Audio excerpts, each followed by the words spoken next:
സർവശക്തനായ രാജാതിരാജനായ അർഹമുർ റഹീമായ അർശിൻ്റെ ഉടമയായ റബ്ബുൽ ഇസ്സത്ത് ജല്ല ജലാലുവിനെ ഓരോരുത്തരും ഭയപ്പെട്ട് അവൻ്റെ ഇഷ്ടപ്പെട്ട ദാസന്മാരായി ദാസികളായി ജീവിക്കാൻ സദാ പരിശ്രമിച്ചുകൊണ്ടേ ഇരിക്കുക. അപ്രകാരം തന്നെ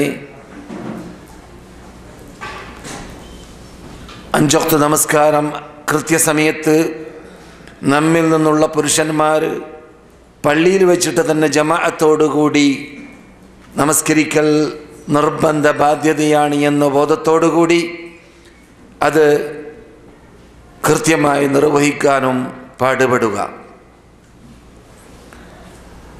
കൃത്യസമയത്ത് നമസ്കരിച്ചുകൊണ്ട് ഇസ്ലാമിക പർദ്ദയിൽ ചടഞ്ഞൊതുങ്ങിയും കൊണ്ട് റബ്ബിൻ്റെ പ്രീതി നേടാൻ നമ്മിൽ നിന്നുള്ള സ്ത്രീകളും ശ്രദ്ധ ചെലുത്തുക. കേൾക്കുന്ന ഉപദേശങ്ങൾ നിട്ട് ജീവിതത്തിൽ പകർത്തേണ്ട ഭാഗങ്ങൾ ഓരോ ആഴ്ചയിലും പുതുതായി മുമ്പ് കേൾക്കാത്തതാണ് കേൾക്കുന്നതെങ്കിൽ അത് നമ്മുടെ ജീവിതത്തിൽ മുതൽക്കൂട്ടാക്കി മാറ്റി അതിനെ പകർത്താൻ ഓരോരുത്തരും ആത്മാർത്ഥമായി പരിശ്രമിക്കുകയും ചെയ്യുക. ഇതിനെല്ലാം റബ്ബുൽ ഇസ്സത്ത് ജല്ല ജലാലുഹു നമുക്ക് ഏവർക്കും തൗഫീഖ് നൽകുമാറാകട്ടെ. മന സഹോദര സഹോദരിമാരെ, ഇവിടെ ഈ സന്ദർഭത്തിൽ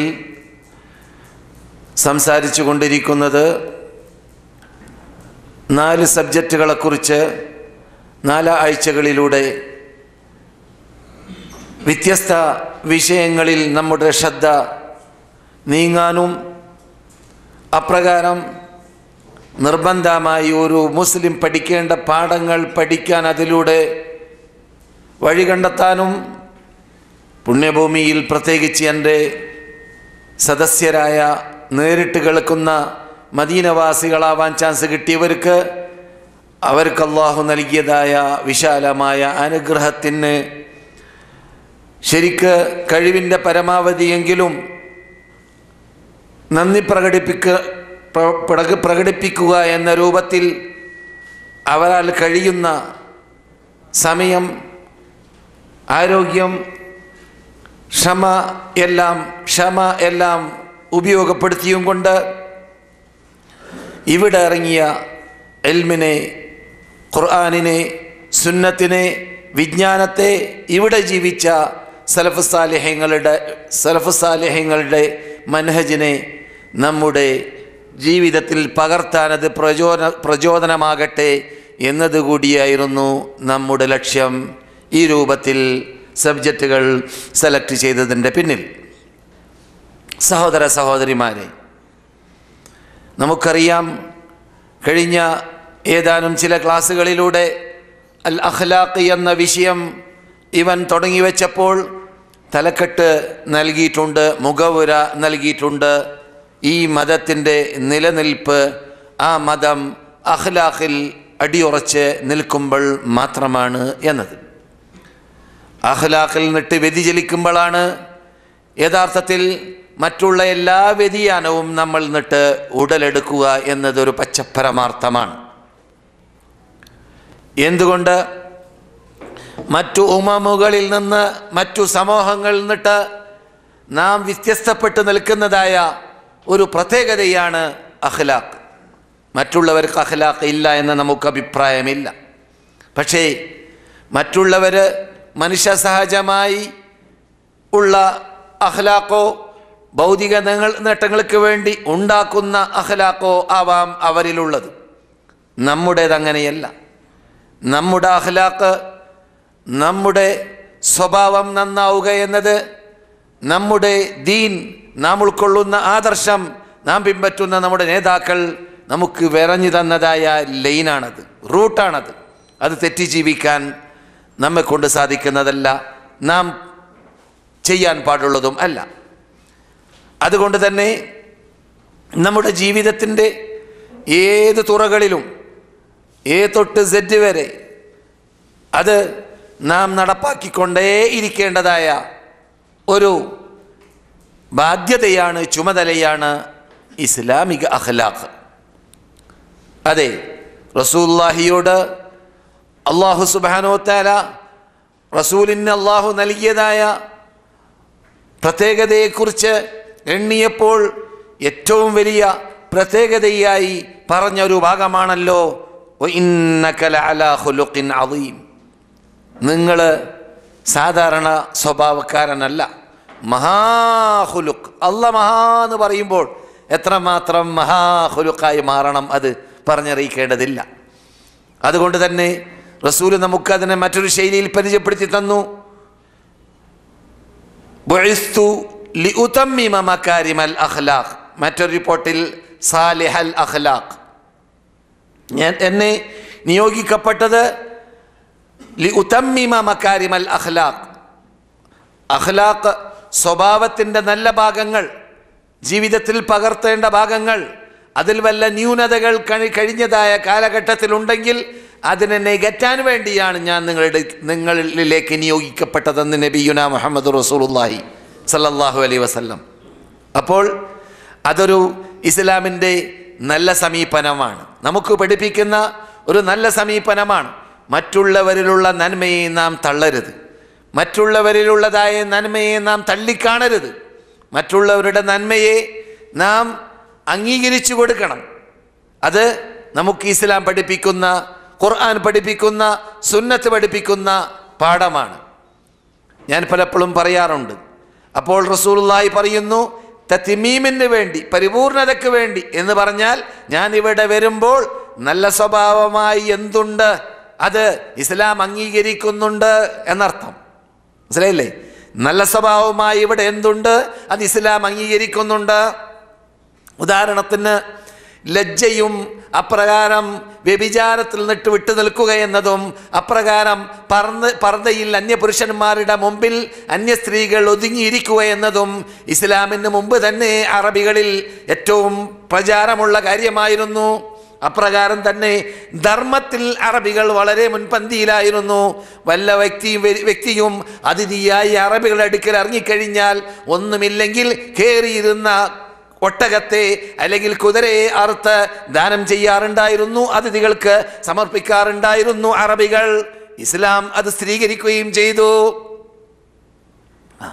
ഇസ്ലാം റസൂലുള്ളാഹി സ്വല്ലല്ലാഹു അലൈഹി വസല്ലം നമ്മോട് അതിഥിയെ സൽക്കരിക്കുക എന്നത് ഈമാനിന്റെ ഭാഗമായി എണ്ണിയത് നമുക്കറിയാവുന്നതാണ്. സുബ്ഹാനല്ലാഹ്. അപ്പോൾ റസൂല് പറഞ്ഞത് ശരിക്ക് നാം അനുഭവത്തിൽ, നബിയുടെ ജീവിതത്തിൽ, സഹാബാക്കളുടെ ജീവിതത്തിൽ, താബിഈങ്ങളുടെ ജീവിതത്തിൽ, താബിഈങ്ങളുടെ ജീവിതത്തിലെല്ലാം പരിശോധിച്ചാൽ അതങ്ങനെ തന്നെ നാം കാണുന്നതായ ഒരു പച്ചപരമാർത്ഥവും യാഥാർത്ഥ്യവുമാണ്.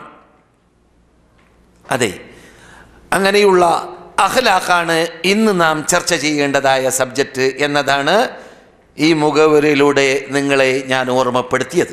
സഹോദര സഹോദരിമാരെ,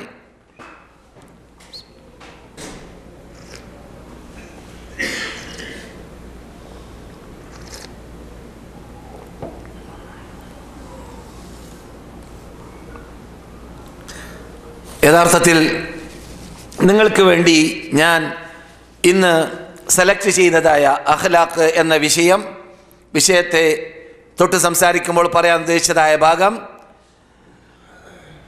ഖുർആനിൽ പരിശോധിച്ചാൽ നമുക്ക് പഠിക്കേണ്ടതായ സബ്ജക്റ്റുകളായി വിധിവിലക്കുകൾ അല്ലാതെ തന്നെ, വിധിവിലക്കുകൾ പറയുന്ന ഭാഗമല്ലാതെ തന്നെ ഏകദേശം 200ഓളം സിഫാത്തുകൾ, 200ഓളം പ്രത്യേകതകൾ ഒരു മുഅ്മിൻ ഉൾക്കൊള്ളേണ്ടതായിട്ടും 170-ൽ പരം, എൻ്റെ ഓർമ്മ ശരിയാണെങ്കിൽ, ഒരു മുഅ്മിനെ ഉൾക്കൊള്ളാൻ പാടില്ലാത്തതായിട്ടും പറയുന്നുണ്ട്. അതിൽ ഒരു സത്യവിശ്വാസിനി ഉൾക്കൊള്ളേണ്ടതായ ഭാഗത്തിൽപ്പെട്ടതാണ് നാം അഖ്ലാഖായി ഗണിച്ചുകൊണ്ട് ചർച്ച ചെയ്യാൻ എടുക്കൽ. അതിൽപ്പെട്ടതാണ് ഇന്ന് നിങ്ങളുടെ മുമ്പിൽ ഞാൻ വിശദീകരിക്കാൻ ഉദ്ദേശിക്കുന്നതായ റിഫ്ഖ് എന്ന പദം നാം ഉദ്ദേശിക്കുന്നതായ വിശാലമായ മാനയെ ഉൾക്കൊള്ളിച്ചുകൊണ്ട് ഖുർആനിൽ പലയിടങ്ങളിലും വന്നിട്ടുണ്ടെങ്കിലും ആ പദപ്രയോഗം ഉപയോഗിച്ചുകൊണ്ട് കൂടുതൽ സ്ഥലങ്ങളിലൊന്നും വിട്ടുകടന്നതായി കാണുകയില്ല.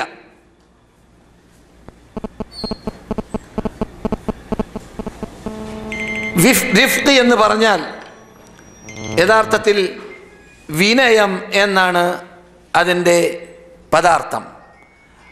അങ്ങനെയല്ലേ പറയാ? വേറെ അർത്ഥമുണ്ടോ ഇതിന്? റിഫ്ക്.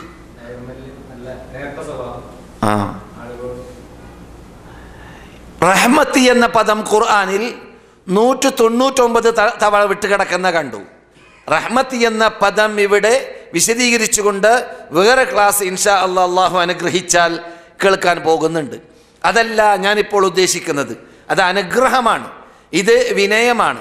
വിനയം അനുഗ്രഹത്തിൽ നിന്നിട്ട് ഉടലെടുക്കുന്നതാണ്. യഥാർത്ഥത്തിൽ വിനയം അനുഗ്രഹത്തിൽ നിന്നിട്ട് ഉടലെടുക്കുന്നതാണ്. ഒരാളുടെ ഹൃദയത്തിൽ റഹ്മത്തുണ്ടെങ്കിൽ അയാൾ ആരായി മാറും? റഫീഖായി മാറും, അയാൾ റിഫ്ക്കുള്ള ആളായി മാറും എന്നതാണ്. യഥാർത്ഥത്തിൽ റിഫ്ക്ക് എന്നത് ഒരു മുസ്ലിമിൻ്റെ ചിഹ്നമായി മാറേണ്ടതാണ് എന്നാണ് നമുക്ക് ഇസ്ലാം പഠിപ്പിക്കുന്നത്. ഏത് സമയത്തും നമ്മുടെ ഏത് വിഷയത്തിലും റിഫ്ക്ക് വേണം. റിഫ്ക്ക് യഥാർത്ഥത്തിൽ ശക്തിക്ക് നേരെ വിപരീതമാണ്, ഉൻഫിന് നേരെ വിപരീതമാണ്, ശക്തിപ്രയോഗത്തിന് നേരെ വിപരീതമാണ് റിഫ്ക്ക്. നമുക്ക് നമ്മുടെ വീട്ടിൻ്റെ വാതിൽ ശക്തിയിലടക്കാം, പതുക്കെയും അടക്കാം. പക്ഷേ പതുക്കെ അടച്ചാലോ നമ്മുടെ വാതിൽ കുറേ കാലം നിൽക്കും, അല്ലേ? പിന്നെയോ നമ്മുടെ അയൽവാസികൾക്ക് ദ്രോഹമില്ലാതെ ആയി മാറും, അല്ലേ? പിന്നെയോ നാം തന്നെ അറിയാതെ കൈ വെച്ച് പോയിട്ടുണ്ടെങ്കിൽ നമ്മുടെ കൈക്ക് അടക്കാതെ കൈ രക്ഷപ്പെടും. അങ്ങനെ എത്ര പ്രത്യേകതകൾ. ഒരു ചെറിയ ഉദാഹരണം, റിഫ്ക്ക് എന്ന പദം നാം വാതിലടക്കുമ്പോൾ ഉപയോഗിക്കുകയാണെങ്കിൽ ലഭിക്കുന്നത്. ഇത് ഭൗതിക നേട്ടമാണ് ഞാൻ പറയുന്നത്, ചെറിയൊരു ഉദാഹരണം മാത്രം. അതെ. എന്നാൽ ഭാഷാർത്ഥത്തിൽ റിഫ്ക്ക് എന്ന പദം ജനങ്ങൾ നമ്മോടുള്ള സമീപനത്തിൽ വരേക്കും. നാം ചില സിസ്റ്റർമാരെ കുറിച്ചോ അല്ലെങ്കിൽ ഹോസ്പിറ്റലിൽ വർക്ക് ചെയ്യുന്ന ഡോക്ടർമാരൊന്നും പ്രയാസപ്പെടരുത്, വർക്ക് ചെയ്യുന്നവരെ കുറിച്ച് പറയാറുണ്ട്, ആ പെണ്ണിൻ്റെ കൈ എന്തോരം കൈയാണ്, അവൾ ഇഞ്ചക്ഷൻ വെച്ചാൽ എത്ര കാലം വേദന നിൽക്കും, നമ്മുടെ തള്ളമാരൊക്കെ പറയും അതല്ലേ. അതേ സമയത്ത് മറ്റു ചില നഴ്സുമാരെ കാണാം, അവരുടെ അടുക്കലേക്ക് ചെന്നാൽ നല്ല സമീപനം ഉണ്ടാകും. ആ സമീപനത്തോടു കൂടി തന്നെ അവരുപയോഗിച്ച ഇഞ്ചക്ഷൻ്റെ വേദന അറിയില്ല. അങ്ങനെയാണ്. അപ്പോൾ റിഫ്ക്ക് ഉണ്ടാകുന്നതായ പ്രത്യേകതയാണത്. അത് ഇസ്ലാം നമ്മോട് കൽപ്പിച്ച, നമ്മുടെ ചിഹ്നമായി മാറേണ്ടതായ, നമ്മോട് ശാസിച്ച ഭാഗമാണ് എന്നർത്ഥം. അതെ, അറബി ഭാഷയിൽ ഭാഷാർത്ഥത്തിൽ പറയുകയാണെങ്കിൽ അൽ മുവാഫഖത്തു വൽ മുഖാറബത്തു ബിലാ ഉൻഫിൻ, ശക്തിയില്ലാതെയുള്ള അടുക്കലും ശക്തിയില്ലാതെയുള്ളതായ യോജിക്കലും ഒക്കെയാണ്.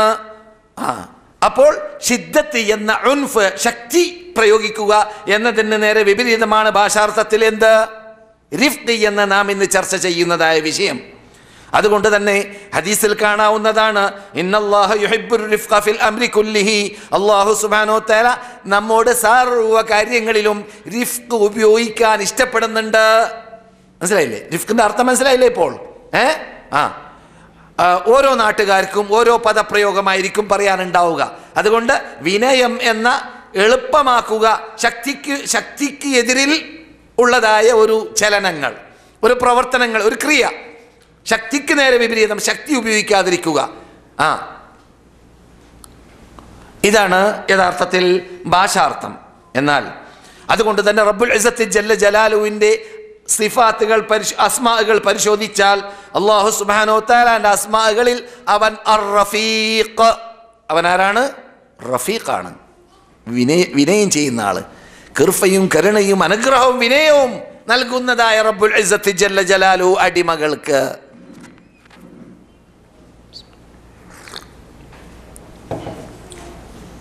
ഈ ദീൻ മൊത്തത്തിൽ റിഫ്ഖിന്റെ മതമാണ്, പ്രയാസത്തിന്റെ മതമല്ല.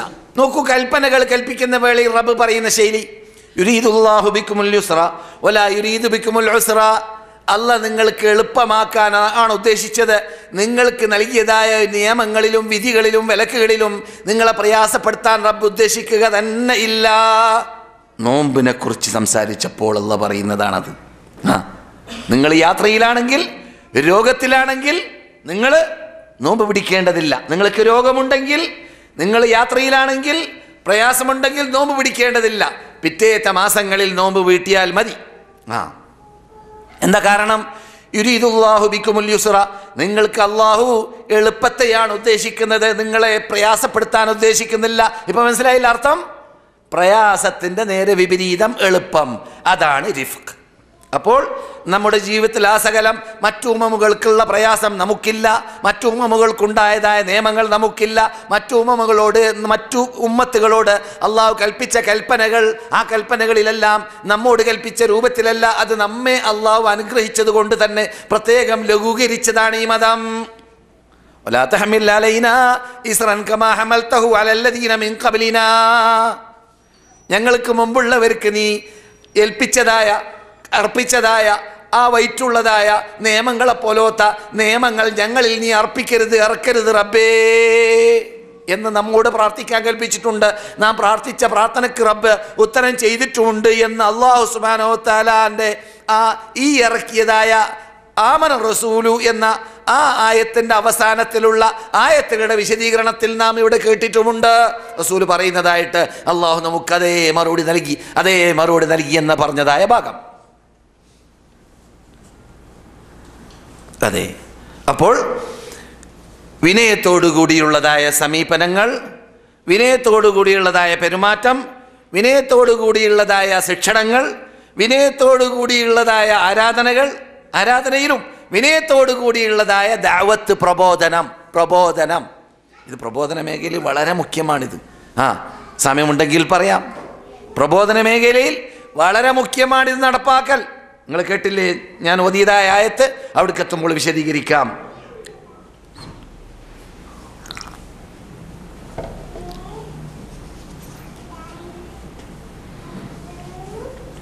അപ്പോൾ നാം എന്ത് കേട്ടു? അള്ളാഹുവിൻ്റെ നാമങ്ങളിൽ വരെ എന്തുണ്ട്? മറന്നോ? പരീക്ഷയിൽ മറുപടി നൽകാൻ വേണ്ടി മാത്രമല്ല ഇത്, നാം പഠിക്കുകയാണ്. അർ-റഫീഖ് അള്ളാഹിന്റെ പേരിൽപ്പെട്ടതാണ് അർ-റഫീഖ്. അതുകൊണ്ട് ആരും മറ്റൊരു വ്യക്തിയെ റഫീഖ് എന്ന് വിളിക്കുമ്പോൾ ബേജാറാവരുത്. നല്ല പേരാണത്, മനസ്സിലായില്ലേ? സദീഖ് എന്നും വിളിക്കാം, റഫീഖ് എന്നും വിളിക്കാം, രണ്ടും നല്ല പേര് തന്നെയാണ്. എന്നാൽ അതുകൊണ്ട് അള്ളാഹുവിൻ്റെ ദൂതർക്ക് വേണ്ടി പരലോകത്തിൽ അള്ളാഹു തയ്യാറ് ചെയ്ത് വെച്ചതായ ഒരു പ്രത്യേക സ്റ്റാൻഡേർഡ് ഉണ്ട്. അതിൻ്റെ പേരെന്താണ്? അർ-റഫീഖുൽ അഅ്ല. അതുകൊണ്ട് റസൂലുള്ളാഹി സ്വല്ലല്ലാഹു അലൈഹി വസല്ലം അവർ മരിക്കാൻ വേണ്ടി കിടക്കുന്ന വേളയിൽ അവർ പറഞ്ഞ വാക്കുകളിൽ പെട്ടതാണ് അൽഹഖ്നി ഇലർ റഫീഖിൽ അഅ്ല. റഫീഖിൽ അഅ്ലയിലേക്ക് നീ എന്നെ ചേർക്കണേ റബ്ബേ. അതൊരു നല്ലവരുടെ സമൂഹം, നല്ലവരുടെ കൂട്ടുകെട്ട്. അവിടെ നല്ലവരുടെ ഒരു കൂട്ടുകെട്ടാണത്. അതിലേക്കാണ് സൂചന റഫീഖുൽ അഅ്ല എന്നത്. ومن يطع الله والرسول فأولئك مع الذين أنعم الله عليهم من النبيين والصديقين والشهداء والصالحين وحسن أولئك رفيقا. നമ്മുടെ വിഷയം മനസ്സിലായില്ലേ? ومن يطع الله والرسول, അല്ലാഹുവിനെയും അല്ലാഹുവിൻ്റെ ദൂതരെയും കൃത്യമായി ആരനുസരിച്ചു, കൽപ്പന അംഗീകരിച്ചു, സ്വീകരിച്ചു, പ്രവർത്തിച്ചു, എന്നാൽ എന്താ കിട്ടാൻ പോകുന്നത്? ഫൗലായിക അവർ മഅല്ലദീന അൻഅമല്ലാഹു അലൈഹിം, അല്ലാഹു അനുഗ്രഹിച്ചവരുടെ കൂടെയാണ്. ആരൊക്കെയാണ് അവർ? മിനൻ നബിയീൻ നബിമാർ, വസ്സിദ്ദീഖീൻ സിദ്ദീഖീങ്ങൾ, ശുഹദാക്കൾ, വസ്സാലിഹീൻ സാലിഹീങ്ങൾ, വഹസ്ന ഉലൈക റഫീഖാ, നല്ലൊരു കൂട്ടുകാർ. അതെ, അപ്പോൾ ഇവിടെ കൂട്ടുകാരി എന്ന അർത്ഥത്തെ കുറിക്കുന്നതായ റിഫ്ഖാണ് ഇവിടെ പറഞ്ഞത്. ആ റഫീഖാണ് റസൂലുള്ളാഹി സ്വല്ലല്ലാഹു അലൈഹി വസല്ലമിന്റെ സ്റ്റാൻഡേർഡ്. മഹാത്മാക്കളോടൊപ്പം അവരുടെ എല്ലാം നേതൃത്വം വഹിച്ചുകൊണ്ട് ഇവിടെ റസൂലുള്ളാഹി സ്വല്ലല്ലാഹു അലൈഹി വസല്ലമിന് റബ്ബ് നൽകിയ സ്റ്റാൻഡേർഡ് പോലെ അവിടെയും റസൂലുള്ളാഹി സ്വല്ലല്ലാഹു അലൈഹി വസല്ലമിന് റബ്ബ് നൽകാൻ പോകുന്ന സ്റ്റാൻഡേർഡാണ് ആർക്കും നൽകാത്തത്. അത് നാം എല്ലാ ബാങ്കിന് ശേഷം പ്രാർത്ഥിക്കുന്ന പ്രാർത്ഥനയിൽ ആതി മുഹമ്മദൻ സല്ലല്ലാഹു അലൈഹി വസല്ലം അൽ വസീല വൽ ഫളീല എന്നൊക്കെ പ്രാർത്ഥിക്കുന്നുണ്ട്. പരലോകത്തിൽ റസൂലുള്ളാഹി സ്വല്ലല്ലാഹു അലൈഹി വസല്ലമിന് അള്ളാഹു നൽകാൻ പോകുന്നതായ സ്റ്റാൻഡേർഡുകളുടെ പേരാണ്. അതിൽപ്പെട്ട റസൂലുള്ളാഹിയുടെ ഷറഫാക്കപ്പെട്ട ആത്മാവ് ഇവിടെ നിന്ന് പോയതായ സന്ദർഭത്തിൽ അള്ളാഹു സൂക്ഷിച്ചതായ സ്ഥലത്തിൻ്റെ പേരാണ് എന്ത്? അർ-റഫീഖുൽ അഅ്ല. നബി സംസാരിച്ച അവസാന പദത്തിൽപ്പെട്ടതായിരുന്നു അത്. സഹോദരന്മാരെ, സഹോദരികളെ, ഭാഷാർത്ഥത്തിൽ അപ്പോൾ നിങ്ങൾ ഇതുവരെ കേട്ടത് ഭാഷാർത്ഥമാണ്. ഇനി സാങ്കേതികാർത്ഥത്തിൽ റഫീഖി എന്ന പദം ലീനുൽ ജാനിബ് ബിൽ ഖൗലി വൽ ഫിഅലി വൽ അഖ്ദ് ബിൽ അസ്ഹൽ. ലീനുൽ ജാനിബ്, ഏത് സമയത്തും നമ്മുടെ ഭാഗം മറ്റുള്ളവരിലേക്ക് വിനയമുള്ളതായി മാറുക, എളുപ്പമുള്ളതായി മാറുക, പ്രയാസമുള്ളതായി മാറരുത്. അത് സംസാരത്തിലും അപ്രകാരം പ്രവർത്തനത്തിലും അപ്രകാരം സമീപനത്തിലും അപ്രകാരം പെരുമാറ്റത്തിലും.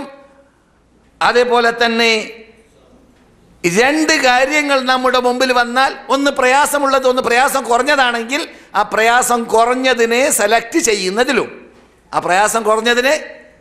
ചെയ്യുന്നതിലും റസൂലുള്ളാഹി സ്വല്ലല്ലാഹു അലൈഹി വസല്ലമിന്റെ മുമ്പിൽ ഏത് രണ്ട് കാര്യം സമർപ്പിക്കപ്പെട്ടാൽ, ഒന്ന് പ്രയാസമുള്ളതും ഒന്ന് എളുപ്പമുള്ളതുമാണെങ്കിൽ റസൂലുള്ളാഹി സ്വല്ലല്ലാഹു അലൈഹി വസല്ലം എളുപ്പമുള്ളതിനെയാണ് സെലക്ട് ചെയ്യാറുള്ളത്. അപ്പോൾ നമ്മുടെ ജീവിതത്തിൽ ആ സകലം നടപ്പാക്കേണ്ടതല്ലേ അത് ആണ്. നമ്മുടെ വീട്ടിൽ എത്തിക്കഴിഞ്ഞാൽ ഭാര്യമാരോടുള്ള സമീപനത്തിൽ, നമ്മുടെ വീട്ടിലേക്ക് നാം എത്തിക്കഴിഞ്ഞാൽ കുട്ടികളോടുള്ള സമീപനത്തിൽ, നാം പഠിപ്പിക്കുന്നവരാണെങ്കിൽ സ്കൂളിലേക്ക് എത്തിക്കഴിഞ്ഞാൽ വിദ്യാർത്ഥികളോടുള്ള സമീപനത്തിൽ, നാം ജോലി ചെയ്യുന്നതായ മേഖലയിൽ നമ്മുടെ കൂട്ടുകാരോട്, നമ്മുടെ സഹപ്രവർത്തകരോട്, നമ്മുടെ പാർട്ട്ണറോട്, നമ്മുടെ സഹപാഠികളോട്, നമ്മുടെ സഹജീവികളോട്, ഏത് മേഖലയിൽ ചെന്നാലും. അതെ, ഞാനിവിടെ പറഞ്ഞു പണ്ടത്തെ കഥ, രസമാണെങ്കിലും മടക്കി പറയാം. നിസ്കരിക്കാൻ നിൽക്കുന്ന വേളയിൽ ശക്തിയോടുകൂടി സഫ് ശരിയാക്കാൻ പറയരുത്. സഫ് ശരിയാക്കാൻ ശക്തിയോടുകൂടി പറയുമ്പോൾ മറ്റാൾക്ക് അതിനേക്കാളും കൂടുതൽ ശക്തി കൂടും. പതുക്കെ പറയണം. സഫ് ശരിയാക്കേണ്ടത് ശരിയാണ്. റസൂലുള്ളാഹി സ്വല്ലല്ലാഹു അലൈഹി വസല്ലം സഫ് ശരിയാക്കാൻ വേണ്ടി നിർബന്ധിപ്പിക്കുന്ന രൂപത്തിൽ ഇമാമത്ത് നിൽക്കുന്ന വേളയിൽ സഫ് അണി ശരിയാക്കാൻ വേണ്ടി കൽപ്പിക്കാറുണ്ടായിരുന്നു. നിങ്ങൾ മലക്കുകൾ റബ്ബിന്റെ മുമ്പിൽ അണിയണിയായിട്ട് നിൽക്കുന്നത് പോലെ, സഫായി നിൽക്കുന്നത് പോലെ വളവ് തിരിവില്ലാതെ നിൽക്കുക എന്ന് റസൂലുള്ള പറയാറുണ്ടായിരുന്നു. അതൊക്കെ നമുക്ക് പരിചയമുള്ളതാണ്. അങ്ങനെ ഒരാൾ നമ്മുടെ മുമ്പിൽ തൊട്ട് നിൽക്കുന്ന ആൾ കുറച്ച് മുമ്പിലാണെങ്കിൽ പിടിച്ച് വേഗോട്ട് വലിച്ചാൽ ഒരു അടി ഇങ്ങോട്ട് കൊള്ളൂന്നല്ലാതെ അതുകൊണ്ട് ഒരു പ്രയോജനമില്ല. ഞാൻ പറഞ്ഞല്ലോ, ഒരു അഫ്ഗാനി സുഹൃത്തിനെ അയാൾ കൈ കെട്ടിയ ശേഷമാണ് തൊട്ട ആള് ബേക്കോട്ട് തള്ളി. അത് കുറച്ച് ശക്തിയോട് കൂടിയായിപ്പോയി. അപ്പോൾ മൂപ്പരെന്ത് കാട്ടി? നിസ്കാരത്തിൽ നിന്ന് ഒഴിവായി. കൈ കെട്ടിക്കഴിഞ്ഞ മനുഷ്യൻ എന്തിനാണ് മൂപ്പർക്ക് പകരം വീട്ടാൻ? നിസ്കാരത്തിന് ഒഴിവായതിന്റെ ശേഷം രണ്ട് ചീത്ത പറഞ്ഞിട്ട് അല്ലാഹു അക്ബർ. അപ്പോൾ എന്താണ് പ്രശ്നം? ശിദ്ദത്തിന്റെ റിസൾട്ടാണത്. ഏത് നാം ചർച്ച ചെയ്യുന്ന റിഫ്ക് ഉണ്ടല്ലോ, അതിന്റെ റിസൾട്ടാ കണ്ടത്. റിഫ്കിന്റെ വിപരീതം. റിഫ്ക് നാം ഉപയോഗിച്ചാൽ അത് കാണൂല. റിഫ്കിന്റെ വിപരീതമാകുന്ന ശിദ്ദത്ത്, ഉൻഫ്, ഇതൊക്കെയാണ് അറബിയിൽ പറയുക. ഉൻഫ്, ഉൻഫ്, ശിദ്ദത്ത്, ഇത് പാടുള്ളതല്ല. അതാണ്. അപ്പോൾ സാങ്കേതിക അർത്ഥത്തിൽ ലീനുൽ ജാനിബ്, എപ്പോഴും നാം മറ്റുള്ളവരോടുള്ള സമീപനത്തിൽ ലളിത ശൈലി കണ്ടെത്തുക. ശക്തിയിൽ സംസാരിക്കാം, പതുക്കെയും സംസാരിക്കാം. പക്ഷേ ചില ആൾക്കാർക്ക് ശക്തിയിൽ സംസാരിക്കാനേ പരിചയമുള്ളൂ. അത് ശരിയല്ല, തെറ്റാണ്. അങ്ങനെയല്ല നാം വേണ്ടത്. മറിച്ച് പതുക്കെ പതുക്കെ പതുക്കെ.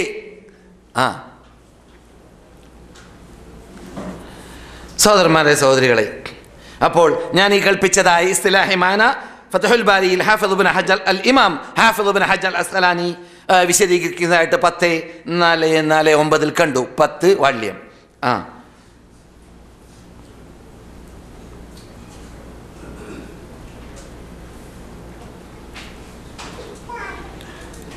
അല്ലാഹു സുബ്ഹാനഹു വ തആല, അല്ലാഹുവിൻ്റെ ദൂതരെ, അവരുടെ ദഅവത്തിൽ വിജയിക്കാനുള്ള കാരണമെന്താണെന്ന് മുസ്ലിം ലോകത്തിന് പഠിപ്പിക്കുന്നത് പോലെ ഏത് രൂപമാണ് റസൂലുള്ള കൈക്കൊണ്ടതെന്ന് പഠിപ്പിച്ചു തരാൻ വേണ്ടി പറഞ്ഞ ശൈലിയിൽ നിന്നിട്ട് നമുക്കും പാഠമുണ്ട്. അതാണ് ഞാൻ നിങ്ങളെ ഓതിക്കളിപ്പിച്ചതായ ആയത്ത്. ഫബിമാ റഹ്മത്തിൻ മിനല്ലാഹി ലിൻത ലഹും. ലീനുൽ ജാനിബ് എന്ന അർത്ഥം കേട്ടില്ലേ നിങ്ങൾ? ലീനുൽ ജാനിബ്. ഫബിമാ റഹ്മത്തിൻ മിനല്ലാഹ്, നിങ്ങൾ അല്ലാഹ് അനുഗ്രഹിച്ചത് കൊണ്ടാണ് മുഹമ്മദേ, ലിൻത ലഹും, നിങ്ങൾ അവരോട് വിനയത്തിൽ സമീപിച്ചത്. അള്ളാഹിൻ്റെ അനുഗ്രഹമാണത്. അള്ളാഹു റസൂലിന് കൊടുത്ത വഇന്നക ലഅലാ ഖുലുഖിൻ അദീം, മഹാസ്വഭാവത്തിൻ്റെ ഉടമയാണ് നിങ്ങളെന്ന് പറഞ്ഞല്ലോ. പ്രയാസം ഇത് വളരെ കട്ടിയുള്ളതായ പുതപ്പ് റസൂലുള്ളാഹിന്റെ തോളി നമുക്ക് പരിചയമുണ്ട്. മദീനത്തെ പള്ളിയിൽ നിന്ന് പുറത്തിറങ്ങിയവരാണ്. ഒരു ഗ്രാമീണർ ഓടി വന്നിട്ട് റസൂലുള്ളാഹിയുടെ മീതെയുള്ളതായ ആ പുതപ്പിനെ ബുർദയെ വലിച്ചപ്പോൾ നിങ്ങൾക്കറിയാം, വളരെ മാർദ്ദവമുള്ള ശരീരത്തിൻ്റെ ഉടമയായ ഷറഫാക്കപ്പെട്ട റസൂലുള്ളാഹിയുടെ ശരീരത്തിൽ ആ അടയാളമുണ്ടായി എന്നാണ് ആ വലിച്ച വലിയുടെ ശക്തി കാരണത്താൽ. അത്ര ശക്തിയില്ല മൂപ്പരുടെ വലി.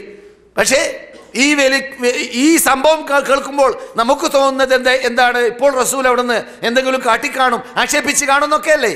നബിയുടെ ശരീരത്തിന് തട്ടുന്നതായ പ്രയാസത്തിന് വേണ്ടി ഒരിക്കലും പകരം ചോദിക്കാറില്ല. നബിയുടെ സ്വഭാവമാണത്. എപ്പോൾ പകരം ചോദിച്ചു? അവിടെയെല്ലാം ദീനിൻ്റെ കാര്യത്തിലോ അല്ലെങ്കിൽ അള്ളാഹുമായുള്ള സമീപനം, സംസാരം, മുനാജാത്ത് നടക്കുന്ന വേളയിലോ മാത്രം ആണ്. റസൂലുള്ളാഹി ആ ഗ്രാമീണരിലേക്ക് തിരിഞ്ഞു നോക്കി പുഞ്ചിരിച്ചിട്ട് ആ നോട്ടം. അവിടെ നാം ആണെങ്കിൽ എന്ത് കാട്ടും നമുക്കറിയാം. എല്ലാവരുടെയും ബഹുഭൂരിപക്ഷത്തിൻ്റെ സ്വഭാവം അങ്ങനെയായിരിക്കും. പക്ഷേ റസൂലുള്ളാഹി സ്വല്ലല്ലാഹു അലൈഹി വസല്ലം തിരിഞ്ഞു നോക്കി പുഞ്ചിരിച്ചുകൊണ്ട്, ഇവിടെ അടയാളമുണ്ട്, അത്രയും പ്രയാസപ്പെട്ട വലിയാണ് വലിച്ചത്. എന്നിട്ട് അദ്ദേഹത്തോട് എന്ത് വേണമെന്ന് ചോദിച്ചു. മൂപ്പര് പറഞ്ഞ അത്നീമിമ്മ അതാക്കല്ല, അല്ല നിങ്ങൾക്ക് തന്നതിൽ നിന്നിട്ട് താൻ. ശൈലി തന്നെ അങ്ങനെയാണ്, ആ ശിദ്ധത്തിൻ്റെ ശൈലി. അത് പലപ്പോഴും ഗ്രാമീണന്മാർക്ക് ഉണ്ടാവാറുള്ള ശൈലിയാണ്. ഏത് കാലഘട്ടത്തിലും ഏത് നാടുകളിലും, അത് അറേബ്യയിൽ മാത്രമല്ല ഏത് നാട്ടിലും അങ്ങനെ തന്നെയാണ്. ഗ്രാമീണന്മാരുടെ, പട്ടണവാസികളല്ലാത്തവരുടെ, ജനങ്ങളിൽ നിന്നിട്ട് വിട്ടുനിൽക്കുന്നവരുടെ, അല്ലെങ്കിൽ ഇന്തിവായി സ്വഭാവം അറബി ഭാഷയിൽ ഉണ്ടാകുന്നവരുടെ, ഇസ്തിമായി, ഇന്തിവായി, ഈ രണ്ട് സ്വഭാവമുണ്ട്. ഇസ്തിമായി എന്ന് പറഞ്ഞാൽ സംഘടിച്ച് ജീവിക്കുന്ന ആൾ, സാമൂഹ്യ ജീവിതം ജീവിക്കുന്ന ആൾ. അതിൻ്റെ നേരെ വിപരീതമാണ് ഇന്തിവായി. അങ്ങനെയുള്ളവരിൽ നിന്നിട്ട് നാം കാണാം. റസൂൽ ഉസാമയോട് പറഞ്ഞു, ഉസാമ അകത്ത് കടന്ന് വല്ലതും ഉണ്ടെങ്കിൽ കൊടുത്തേക്കെന്ന് പറഞ്ഞു. മൂപ്പർക്ക് വല്ലതും കൊടുത്തേക്കെന്ന് പറഞ്ഞു. മൂപ്പരെ വിട്ടു. ഞാൻ എന്തിനാ പറഞ്ഞു വന്നത്? ഈ സംഭവം നമുക്ക് പരിചയമുള്ളതാണെങ്കിലും ഈ ആയത്തിൻ്റെ വിശദീകരണം ശരിക്കും മനസ്സിലാക്കാൻ അത് സഹായകമാകുമെന്നത് കൊണ്ടാണ്. ഫബിമാ റഹ്മത്തിൻ മിനല്ലാഹി ലിൻത ലഹും വലൗ കുൻത ഫല്ലൻ ഗലീദൽ ഖൽബി ലൻഫളൂ മിൻ ഹൗലിക്. നിങ്ങൾ ക്രൂരതയോട് കൂടിയാണ് ജനങ്ങളോട് സമീപിക്കുന്നതെങ്കിൽ, ശക്തിയുള്ള പെരുമാറ്റമാണ് ജനങ്ങളോട് നിങ്ങൾ പെരുമാറുന്നതെങ്കിൽ, നിങ്ങളുടെ പരിസരത്തിൽ നിന്നിട്ട് അവർ പിന്തിരിഞ്ഞു പോയിരുന്നേനെ, നിങ്ങളുടെ വാക്ക് പാലിക്കാൻ അവർ മുന്നോട്ട് വരികയില്ലായിരുന്നേനെ, നിങ്ങളുടെ ദഅവത്ത് അവർ അംഗീകരിക്കുകയില്ലായിരുന്നേനെ.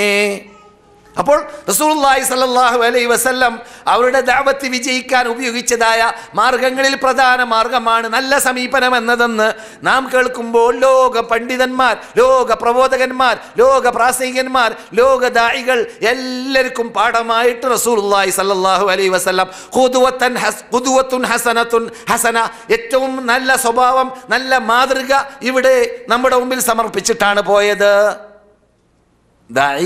ദഅവത്ത് മേഖലയിൽ, പ്രബോധന മേഖലയിൽ പറയുന്നതൊക്കെ നല്ല വൈറ്റുള്ള പദമാണെങ്കിൽ പോലും പറയുന്ന ശൈലിയിലൂടെ ആ വൈറ്റുള്ള പദം അദ്ദേഹത്തിന് ഫലിക്കാൻ വിനയം ഉപയോഗിക്കുക, സമീപനത്തിൽ റിഫ്ക് ഉപയോഗിക്കുക, അതാണ് പറഞ്ഞു വന്നത്.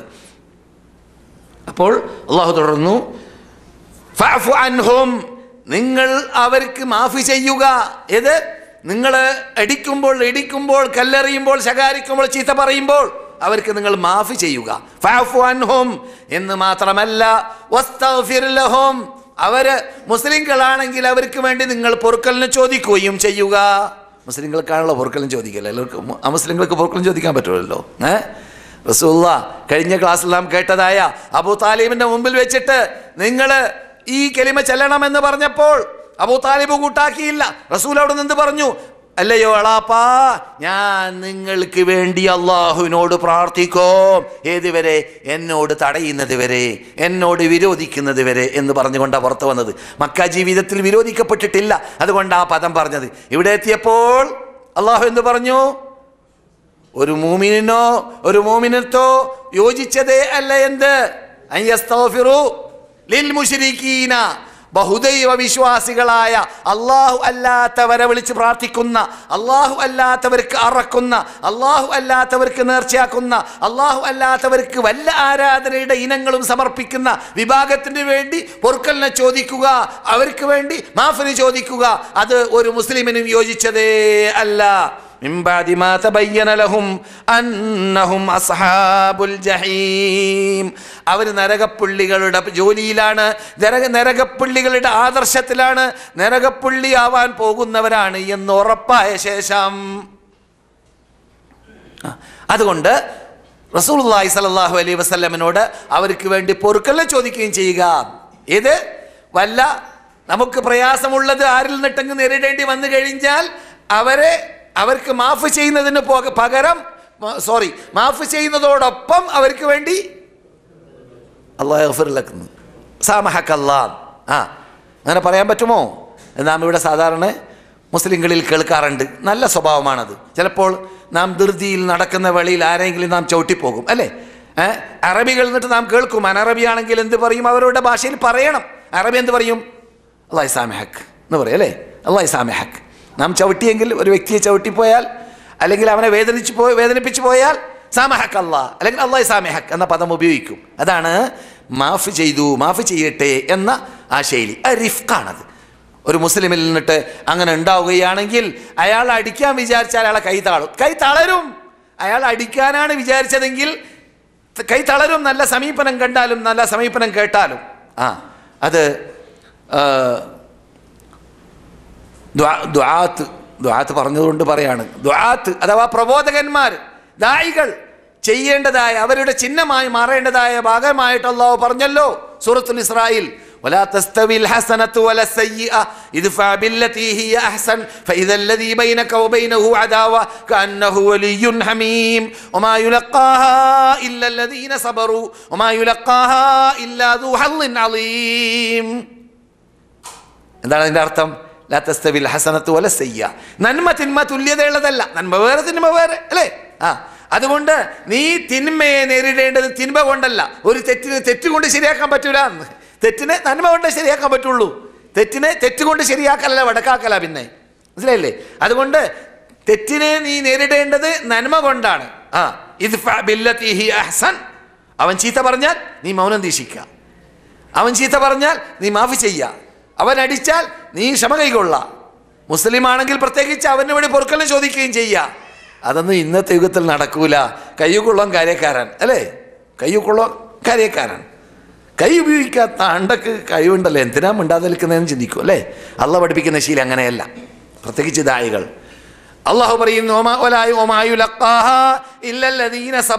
ക്ഷമ കൈ കൊണ്ടവരിൽ നിന്നിട്ടാണ് അങ്ങനെയുള്ള പ്രത്യേകത കാണുക. അള്ളാഹ് ബഹുമാനിച്ച് ആദരിച്ച് പ്രത്യേക സ്റ്റാൻഡേർഡ് നൽകിയ വിഭാഗത്തിൽ നിന്നിട്ടാണ് ഈ പറഞ്ഞ ശൈലി സംഭവിക്കുക. അതെ, അള്ളാഹു പറയുന്നു വസ്തഗ്ഫിർ ലഹും വശാവിറുഹും ഫിൽ അംർ ഫഇദാ അസംത ഫതവക്കൽ അലല്ലാഹ് ഇന്നല്ലാഹ യുഹിബ്ബുൽ മുതവക്കിലീൻ. നിങ്ങൾ അവരോട് പ്രശ്നങ്ങൾ കൈയാളുന്ന വേളയിൽ, ചർച്ച ചെയ്യുന്ന വേളയിൽ മുഷാവറ നടത്തണം. എന്നിട്ട് ഒരു തീരുമാനത്തിലേക്ക് എത്തിക്കഴിഞ്ഞാൽ എല്ലാം അള്ളാഹിലേക്ക് ബരമേൽപ്പിക്കണം. ആയത്തിൻ്റെ പരിപൂർണതയാണ് നമ്മുടെ വിഷയം. റിഫ്ഖാണ്. ഫറോവയുടെ അടുക്കിലേക്ക് മൂസയെയും ഹാറൂനെയും അള്ളാഹ് അയച്ച കഥ ഖുർആനിൽ പറയുമ്പോൾ പറഞ്ഞ ശൈലി എന്താണ്? നമ്മുടെ റിഫ്ഖുമായി ബാധിക്കുന്ന ഭാഗമാണ്. എന്താണ് അവിടെ പറഞ്ഞത്? വഖൂലാ ലഹു ഖൗലൻ ലയ്യിനൻ ലഅല്ലഹു യതദക്കറു ഔ യഖ്ശാ ഇദ്ഹബാ ഇലാ ഫിർഔന ഇന്നഹു തഗാ. ഫിർഔനിലേക്ക് നിങ്ങൾ ചെല്ലൂ മൂസ, ചെല്ലൂ ഇബ്രാഹിമേ. ഇന്നഹു തഗാ, അവൻ പരാക്രമിയായി മാറിയിരിക്കുകയാണ്, അതിര് വിട്ട് കിടന്നിരിക്കുകയാണ് എൻ്റെ നിയമത്തിന്. അതുകൊണ്ട് ഫഖൂലാ ലഹു, നിങ്ങൾ രണ്ടുപേരും ആ ഫറോവയോട് സംസാരിക്കൊള്ളുമ്പോൾ എന്ത് വേണം? ഖൗലൻ ലയ്യിനൻ. നമ്മുടെ വിഷയം ലീനോടുകൂടി, റിഫ്ഖോടുകൂടി, വിനയത്തോടുകൂടി, ശക്തിയായ ശൈലി ഉപയോഗിക്കരുത് സംസാരിക്കുമ്പോൾ. എന്തിനാണ്? ലഅല്ലഹു യതദക്കറു ഔ യഖ്ശാ, ഒരു പക്ഷേ അവൻ ചിന്തിക്കാനത് കാരണമായി തീരും, അല്ലെങ്കിൽ എന്നെ ഭയപ്പെടാൻ കാരണമായി തീരും എന്ന് റബ്ബ് പഠിപ്പിക്കുന്നു. അത് യഥാർത്ഥത്തിൽ റബ്ബ് ലൈന് വരികയാണ്, റബ്ബ് റൂട്ട് വരികയാണ് ലോക പ്രബോധകന്മാർക്ക്, ഈ ഖുർആനിൻ്റെ ഉടമകൾക്ക്. എന്ത്? നാം ദഅവത്ത് നടത്തുമ്പോൾ, പ്രബോധനം ചെയ്യുന്ന വേളയിൽ ഉപയോഗിക്കേണ്ടതായ ശൈലിയാണ് ലീൻ, റിഫ്ഖ. ദഅവത്തിന് വേണ്ടിയാണല്ലോ മൂസ പോകുന്നത്, ഹാറൂൻ പോകുന്നത്. മൂപ്പരുടെ വീട്ടിലേക്ക് ക്ഷണിക്കാൻ പോവല്ല, അള്ളാന്റെ സ്വർഗത്തിലേക്ക് ക്ഷണിക്കാൻ പോവാണ്. അപ്പോൾ പഠിപ്പിച്ച കോലമാണ്. ഇവിടെ ചിലര് അർത്ഥം വെച്ചപ്പോൾ അല്ലെങ്കിൽ മനസ്സിലാക്കിയപ്പോൾ തെറ്റിയിട്ടുണ്ട്. അതെവിടെയാണ്? ഈ ആയത്തിനെ ദുരുപയോഗപ്പെടുത്തുന്നവരുണ്ട്. പലപ്പോഴും തൗഹീദൊക്കെ പറയൽ അത് ജനങ്ങൾക്ക് വെറുപ്പുള്ള കാര്യമാണ്. അതുകൊണ്ട് വെറുപ്പുള്ള കാര്യം മാറ്റിവെക്കണം. അള്ളാഹ് പറഞ്ഞത് വിനയത്തോടു കൂടി സംസാരിക്കാനല്ലേ. ആരോട്? ഫറോവയോട് അല്ലേ? വിനയത്തോടു കൂടി സംസാരിക്കണം, ശക്തി വേണ്ടാന്ന്. അപ്പൊ തൗഹീദൊന്നും പറയണ്ട. അങ്ങനെ സ്വന്തം കുടുംബത്തോട് വരെ തൗഹീദ് പറയാത്തവരെ നാം കാണാം. സ്വന്തം ഭാര്യയോട് പറയാൻ പേടി. സ്വന്തം ഭാര്യയെ പേടിച്ചിട്ട് താടി വെക്കാത്ത പോലെ തൗഹീദും വേണ്ടാന്ന്. മനസ്സിലായില്ലേ? ഭാര്യയോട് പറയാൻ പേടി, സുബ്ഹാനല്ലാഹ്. ഉമ്മയോട് പറയാൻ പേടി, വാപ്പയോട് പറയാൻ പേടി. തൗഹീദേ, വാപ്പ ഇന്ന് മരിച്ചാലോ മുശ്രിക്കായി മരിക്കൂലേ ഇതുവരെ തൗഹീദ് ഉൾക്കൊള്ളാത്ത ആളാണെങ്കിൽ? സുബ്ഹാനല്ലാഹ്. അതൊന്നും പേടിക്കേണ്ട അല്ലെങ്കിൽ പിന്തിപ്പിക്കേണ്ട കാര്യമല്ല. അത് അപ്പോൾക്കപ്പം ചാൻസ് കിട്ടുമ്പോൾ ഉപയോഗപ്പെടുത്തേണ്ട കാര്യമാണ്. അപ്പോൾ ഈ പറഞ്ഞ വാക്കിന് വിപരീതമാണോ? അല്ല. എന്തുകൊണ്ട് വിപരീതമല്ല? ഈ മൂസ അലൈഹിസ്സലാം, ഈ ഹാറൂൻ അലൈഹിസ്സലാം ഫറോവയിലേക്ക് ചെന്നിട്ട് അള്ളാഹ് കൽപ്പിച്ച കൽപ്പന എങ്ങനെയാണ് ഫിറ്റാക്കിയത്, എങ്ങനെയാണ് നടപ്പാക്കിയത് എന്ന് പരിശോധിക്കുക. ഖുർആനിൽ തന്നെ എന്താണ് ആയത്ത്? അവിടെ പോയപ്പോൾ പറഞ്ഞത് എന്താണ്? ഇന്നാ റസൂലാ റബ്ബിക്. ഇന്നാ, ഞങ്ങൾ രണ്ടുപേര്, റസൂലാ റബ്ബിക്. അവനെന്താ പറയുന്നത്? അവന്റെ വാദം എന്താണ്? അന റബ്ബുക്കുമുൽ അഅല, ഞാൻ മഹാ റബ്ബ്. മൂസേ, നിനക്കൊരു റബ്ബുണ്ടെങ്കിൽ ആ റബ്ബിന്റെ റബ്ബ് ഞാൻ എന്നാണ് മൂപ്പരുടെ വാദം അല്ലേ? അപ്പോൾ ഏറ്റവും ഫറോവക്ക് വെറുപ്പുള്ള കാര്യമാണ് അവിടെ ആദ്യമായിട്ട് അവർ പറഞ്ഞത്. മനസ്സിലായില്ലേ? ആദ്യമായിട്ട് അള്ളാഹ് പറഞ്ഞു, നിങ്ങൾ അവിടെ പോയാൽ വളരെ വിനയത്തോടു കൂടി സമീപിക്കണം അല്ലേ? അത് അറിയുന്ന മൂസ, അത് അറിയുന്ന ഹാറൂൻ അവിടെ പോയിട്ട് പറഞ്ഞത് എന്താണ്? അല്ലയോ ഫറോവ, ഞങ്ങൾ വന്നിട്ടുള്ളത് നിന്റെ റബ്ബിന്റെ പ്രതിനിധികളായിട്ടാണ്. അപ്പോൾ നീയല്ല റബ്ബ്, നിന്റെ റബ്ബിന്റെ പ്രതിനിധികൾ ഞങ്ങളാണ്. മനസ്സിലായില്ലേ? അപ്പോൾ പിന്നെ ഈ ആയത്ത് എങ്ങനെ ഫിറ്റാക്കിയത് എന്നൊരു ചോദ്യം അല്ലേ? ഈ ആയത്തിൽ പറയുന്നത് വിനയത്തോടു കൂടി സമീപിക്കണമെന്നല്ലേ? എങ്ങനെയായിരിക്കും ഫിറ്റാക്കിയത്? അത് ഫറോവയുടെ കൊട്ടാരത്തിലേക്ക് കടക്കുമ്പോൾ അവനോട് അനുവാദം ചോദിച്ച് കാണും. ഉദാഹരണത്തിന്, അല്ലയോ രാജാവേ, അല്ലയോ മഹാനേ, കടക്കട്ടെ, പ്രവേശിക്കട്ടെ, ഇരിക്കട്ടെ, സംസാരിക്കട്ടെ. സമീപനത്തിൽ നല്ല സമീപനം. മനസ്സിലായില്ലേ? പറയുന്നിടത്ത് കൃത്രിമമില്ല. പറയുന്നത് പറയേണ്ടത് പറയാതെ അവിടുന്ന് സ്ഥലം വിടാൻ പാടില്ല. കാരണം അവരുടെ ഇഷ്ടാനുസരണം പോയതല്ല, അള്ളാഹ് അയച്ചിട്ട് പോയതാണ്. അള്ളാഹ് വെറുതെ അയച്ചതാണോ? അല്ലല്ലോ. അള്ളാഹ് അയച്ചത് അവിടുന്ന് വടി കൊടുത്തുകൊണ്ട്, ഇവിടുന്ന് സൈനായിൽ മരുഭൂമിയിൽ വെച്ചിട്ട് അള്ളാഹു നേർക്കുനേരെ സംസാരിച്ചുകൊണ്ട് ട്രെയിനിങ് ഒക്കെ കൊടുത്തു, എന്താ വടി കൊണ്ട് കാട്ടേണ്ടത് എന്നൊക്കെ. ആ വടി നിങ്ങൾ ഉപയോഗിക്കുന്നത് ഒരു പ്രത്യേക കാര്യങ്ങൾക്ക് വേണ്ടി, അതിനോട് കൂട്ടിച്ചേർത്തിട്ട് ഞാൻ ചില കാര്യങ്ങൾ ആ വടി കൊണ്ട് ഉപയോഗപ്പെടുത്താൻ വേണ്ടി ഞാൻ പഠിപ്പിച്ചു തരുന്നു. അതിൽപ്പെട്ടതാണ് താഴെ എറിയൂ, ഞാൻ കാണിച്ചു തരാം എന്ന് പറഞ്ഞു. എറിഞ്ഞപ്പോൾ അത് പാമ്പായി മാറി. ഓടി, വടി പാമ്പ് ഒരു ഭാഗത്ത്, മൂസ മറ്റൊരു ഭാഗത്ത് ഓടി. അപ്പോൾ അള്ളാഹ് പറഞ്ഞേ, അങ്ങനെ ഓടിയാലൊന്നും ശരിയാവില്ല, മടങ്ങി വരൂ, പിടിക്കൂ. അപ്പോൾ ആ പാമ്പിനെ പിടിച്ചപ്പോൾ വീണ്ടും അത് വടിയായി മാറിയ സംഭവം ഖുർആനിൽ, വിശുദ്ധ ഫുർഖാൻ അളീമിൽ റബ്ബ് പലയിടങ്ങളിൽ മടക്കി പറയുന്നുണ്ട്. ആ ട്രെയിനിങ് നൽകിയിട്ട് ഈ അത്ഭുതങ്ങൾ നിങ്ങൾക്ക് ഞാൻ നൽകിയത് എന്തിനാണോ അറിയാമോ? ആ പരാക്രമിയായ ഫറോവയുടെ അടുക്കിലേക്ക് നിങ്ങൾ എൻ്റെ ഈ ദൃഷ്ടാന്തമായി, എൻ്റെ ഈ മുഅ്ജിസത്തുമായി, എൻ്റെ ഈ തെളിവുകളുമായി അവരുടെ മുമ്പിലേക്ക് ചെല്ലണം, അതിനു വേണ്ടിയാണ് പോകുന്നത് എന്ന് പറഞ്ഞുകൊണ്ട് അയച്ചത് കൊണ്ട് തന്നെ അവിടെ അവർ കൃത്രിമം കാട്ടാൻ അവരെ കൊണ്ട് സാധിക്കൂല. കൃത്രിമം കാട്ടിയിട്ടുമില്ല. കാട്ടുക എന്നത് നബിമാരുടെ പതിവിൽപ്പെട്ടതും അല്ല. ഇത് പ്രബോധകന്മാരും മനസ്സിലാക്കണം.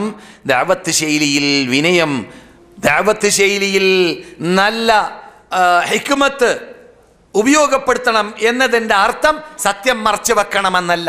അങ്ങനെ സത്യം മറച്ചത് കാരണത്താൽ പ്രബോധന മേഖലയിൽ ഞങ്ങൾ വർക്ക് ചെയ്യുന്ന ആളാണെന്ന് പറഞ്ഞിട്ട് 25 കൊല്ലമോ 30 കൊല്ലമോ വർക്ക് ചെയ്തിട്ടും അവർക്ക് സ്വന്തം നന്നാവാനോ മറ്റുള്ളവർക്ക് തൗഹീദ് പഠിപ്പിക്കാനോ സാധിക്കാത്തവരെ എനിക്ക് പരിചയമുണ്ട്, നിങ്ങൾക്കും പരിചയമുണ്ട്. സുബ്ഹാനല്ലാഹ്, 25 കൊല്ലം 30 കൊല്ലം പ്രബോധനം ചെയ്തിട്ട്, സുബ്ഹാനല്ലാഹ്, ഒരു സഹോദരൻ 25 കൊല്ലം പ്രബോധനം ചെയ്ത മനുഷ്യൻ പുസ്തകങ്ങൾ വിതരണം ചെയ്യും, പ്രബോധനം ചെയ്യും, ദീൻ പറയും, മതം പറയും, ഇതെല്ലാം പറഞ്ഞ മനുഷ്യൻ വരുമ്പോഴെല്ലാം ഞാൻ അദ്ദേഹത്തോട് നാടും പേരൊന്നും പറയുന്നില്ല, ആള് മരിച്ചു, അള്ളാഹു അവർക്ക് പുറത്തു കൊടുക്കട്ടെ.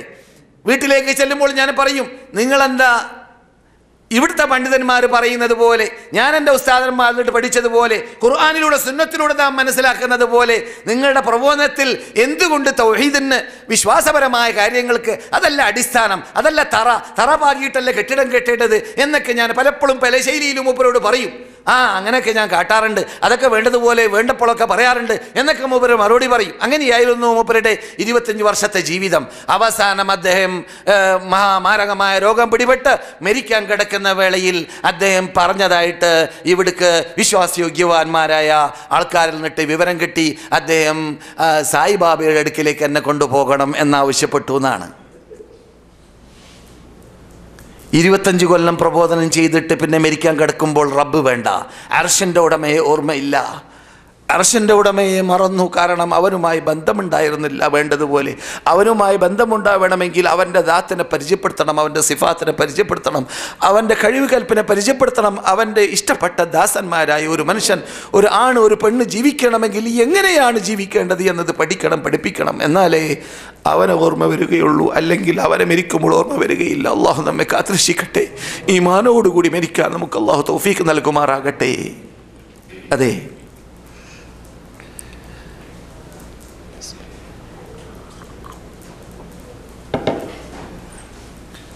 സഹോദരന്മാരെ, സഹോദരികളെ,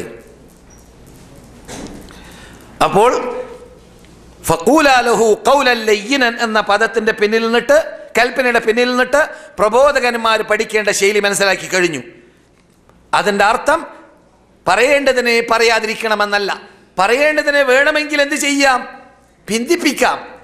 ഭിന്നിപ്പിക്കാം, അല്പസമയം പിന്തിപ്പിക്കാം. എങ്ങനെ? ഞാൻ നേരത്തെ പറഞ്ഞതുപോലെയല്ല, സദസ്സിൽ സംസാരിക്കാൻ തുടങ്ങുമ്പോൾ കുശലാന്വേഷണമൊക്കെ നടത്താം. സുഖമല്ലേ, എന്താ വർത്താനൊക്കെ ഉമ്മ, എന്താ വർത്താനൊക്കെ ഇളാമ, അല്ലെങ്കിൽ അമ്മായി, ഇങ്ങനെയൊക്കെ ചോദിക്കാം. എന്നിട്ട് നാട്ടുവർത്താനങ്ങളൊക്കെ പറഞ്ഞിട്ട് അടുക്കാം. മനസ്സിലായില്ലേ? ആ മുഖവുരൊക്കെ നടക്കുന്നതുകൊണ്ട് ഇത് തെറ്റില്ല. ഈ മുഖവുരകളൊക്കെ നടത്തിയതിൻ്റെ ശേഷം എന്ത് ചെയ്യുക? പറയേണ്ടതായ പ്രധാന ഭാഗങ്ങൾ. നമ്മുടെ നാട്ടിലൊക്കെ എന്തൊക്കെ ആചാരങ്ങളാണ്, എന്തൊക്കെ അനാചാരങ്ങളാണ് ഈ കാലഘട്ടത്തിലായിട്ട് നടമാടിക്കൊണ്ടേയിരിക്കുന്നത്. ദീനിൻ്റെ പേരിൽ എന്നൊക്കെ പറയുമ്പോൾ അവർ ചില കാര്യങ്ങൾ പറയാൻ തുടങ്ങും. അപ്പോൾ നാം കൂട്ടിച്ചേർക്കുക. അങ്ങനെ അവസാനം ഇതൊക്കെ വരുന്നത് റബ്ബുമായുള്ളതായ ബന്ധം കുറവ് കൊണ്ടാണ്.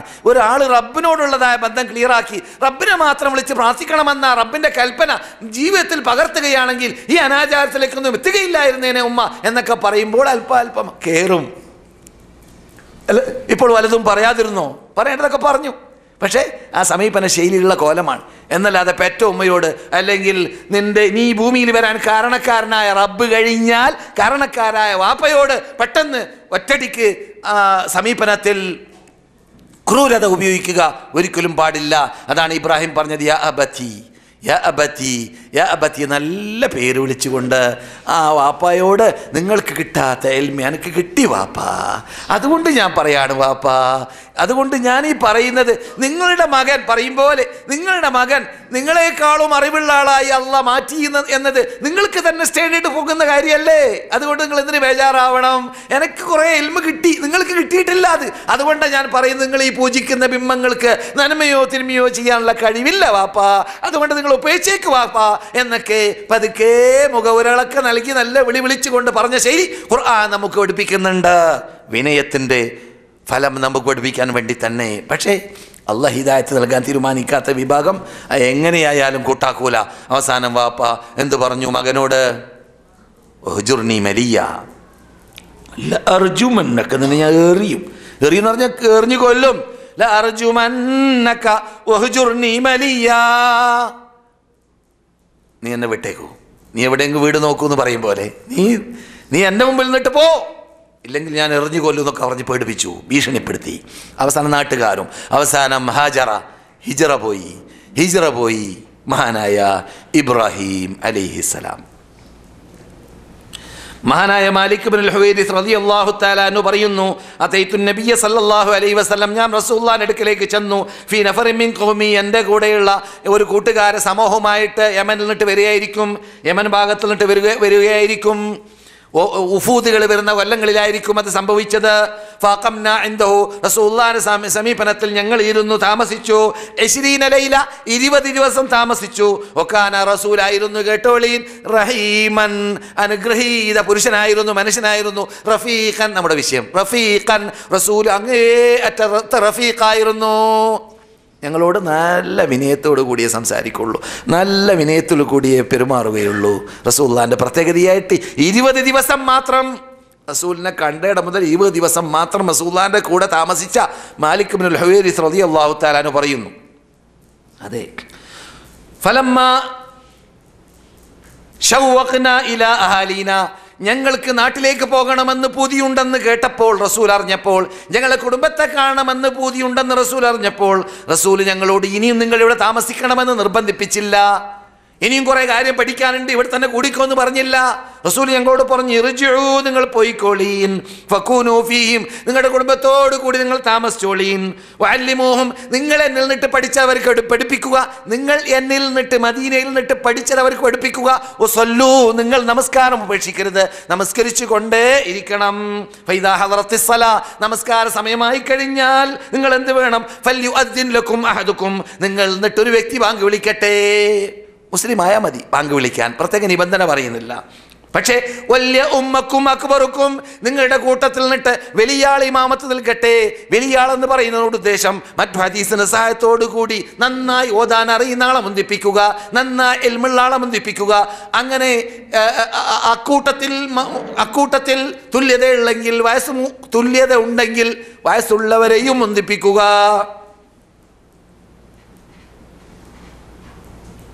എന്താ പഠിച്ചത്? റസൂലുള്ളാഹി സ്വല്ലല്ലാഹു അലൈഹി വസല്ലമിന്റെ കൂടെ ഞങ്ങൾ 20 ദിവസം മദീനയിൽ താമസിച്ചപ്പോൾ റസൂൽ എന്നിട്ട് ഞങ്ങൾ സമീപിച്ചത് വിനയം മാത്രമാണ്. എത്രത്തോളം? ഞങ്ങൾക്ക് കുടുംബത്തെ ഓർമ്മ വന്നെന്ന് തോന്നിയപ്പോൾ പോയിക്കോന്ന് ഉടൻ തന്നെ പറഞ്ഞു. അവരെ വേദനിപ്പിക്കേണ്ട, വേഗം കുടുംബത്തിനെ കാണാൻ പോയിക്കോളി എന്ന് റസൂലുള്ളാഹി സ്വല്ലല്ലാഹു അലൈഹി വസല്ലം, അനുഗ്രഹത്തിന്റെ കഷ്ണമായ നബിയുനാ മുഹമ്മദ് റസൂലുള്ളാഹി സ്വല്ലല്ലാഹു അലൈഹി വസല്ലം പറഞ്ഞു. നിങ്ങൾ കേട്ടതായ ഹദീസ് ബുഖാരിയിൽ 628, മുസ്ലിമിൽ 674 നമ്പർ.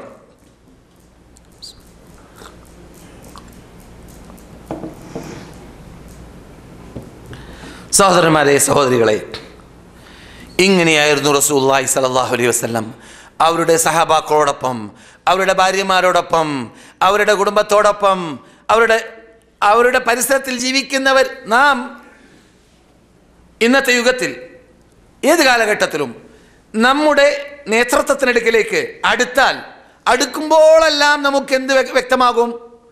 ആരും മറിച്ചൊക്കെ ഉണ്ട്, ഉള്ളത് പറഞ്ഞാൽ മതി. എന്താ വ്യക്തമാകാം? അയാളുടെ കുറവ്, അല്ലേ? അയാളുടെ കുറവ്. ഒരു മനുഷ്യനോട് അടുക്കുമ്പോഴെല്ലാം അയാളുടെ കുറവൊക്കെ ഇങ്ങനെ കണ്ടുകൊണ്ടിരിക്കും. കാരണം മനുഷ്യന്മാരാകുമ്പോൾ കുറവുണ്ടാകും, അല്ലേ? ഇന്നത്തെ യുഗത്തിൽ ജീവിക്കുന്ന നേതൃത്വത്തിൻ്റെയൊക്കെ സ്വഭാവം അങ്ങനെയാണ്. റസൂലുള്ളാഹി സ്വല്ലല്ലാഹു അലൈഹി വസല്ലമിൻ്റെ കൂടെ താമസിച്ചവരെല്ലാം, അടുത്തവരെല്ലാം അടുപ്പ് വർദ്ധിക്കുമ്പോൾ പറയുന്നത് അവരുടെ നന്മകൾ കൂടുതൽ ഞങ്ങൾ കണ്ടുകൊണ്ടേയിരിക്കുകയും അവരുടെ പ്രത്യേകതകൾ കൂടുതൽ കണ്ടുകൊണ്ടേയിരിക്കുകയും അവരോടുള്ള സ്നേഹം കൂടുതൽ ഞങ്ങളിൽ വർദ്ധിച്ചു കൊണ്ടേയിരിക്കുകയും ചെയ്യാറായിരുന്നു പതിവ്. സല്ലല്ലാഹു അലൈഹി വസല്ലം. അതാണ് നമ്മുടെ നേതാവിൻ്റെ സ്ഥിതി.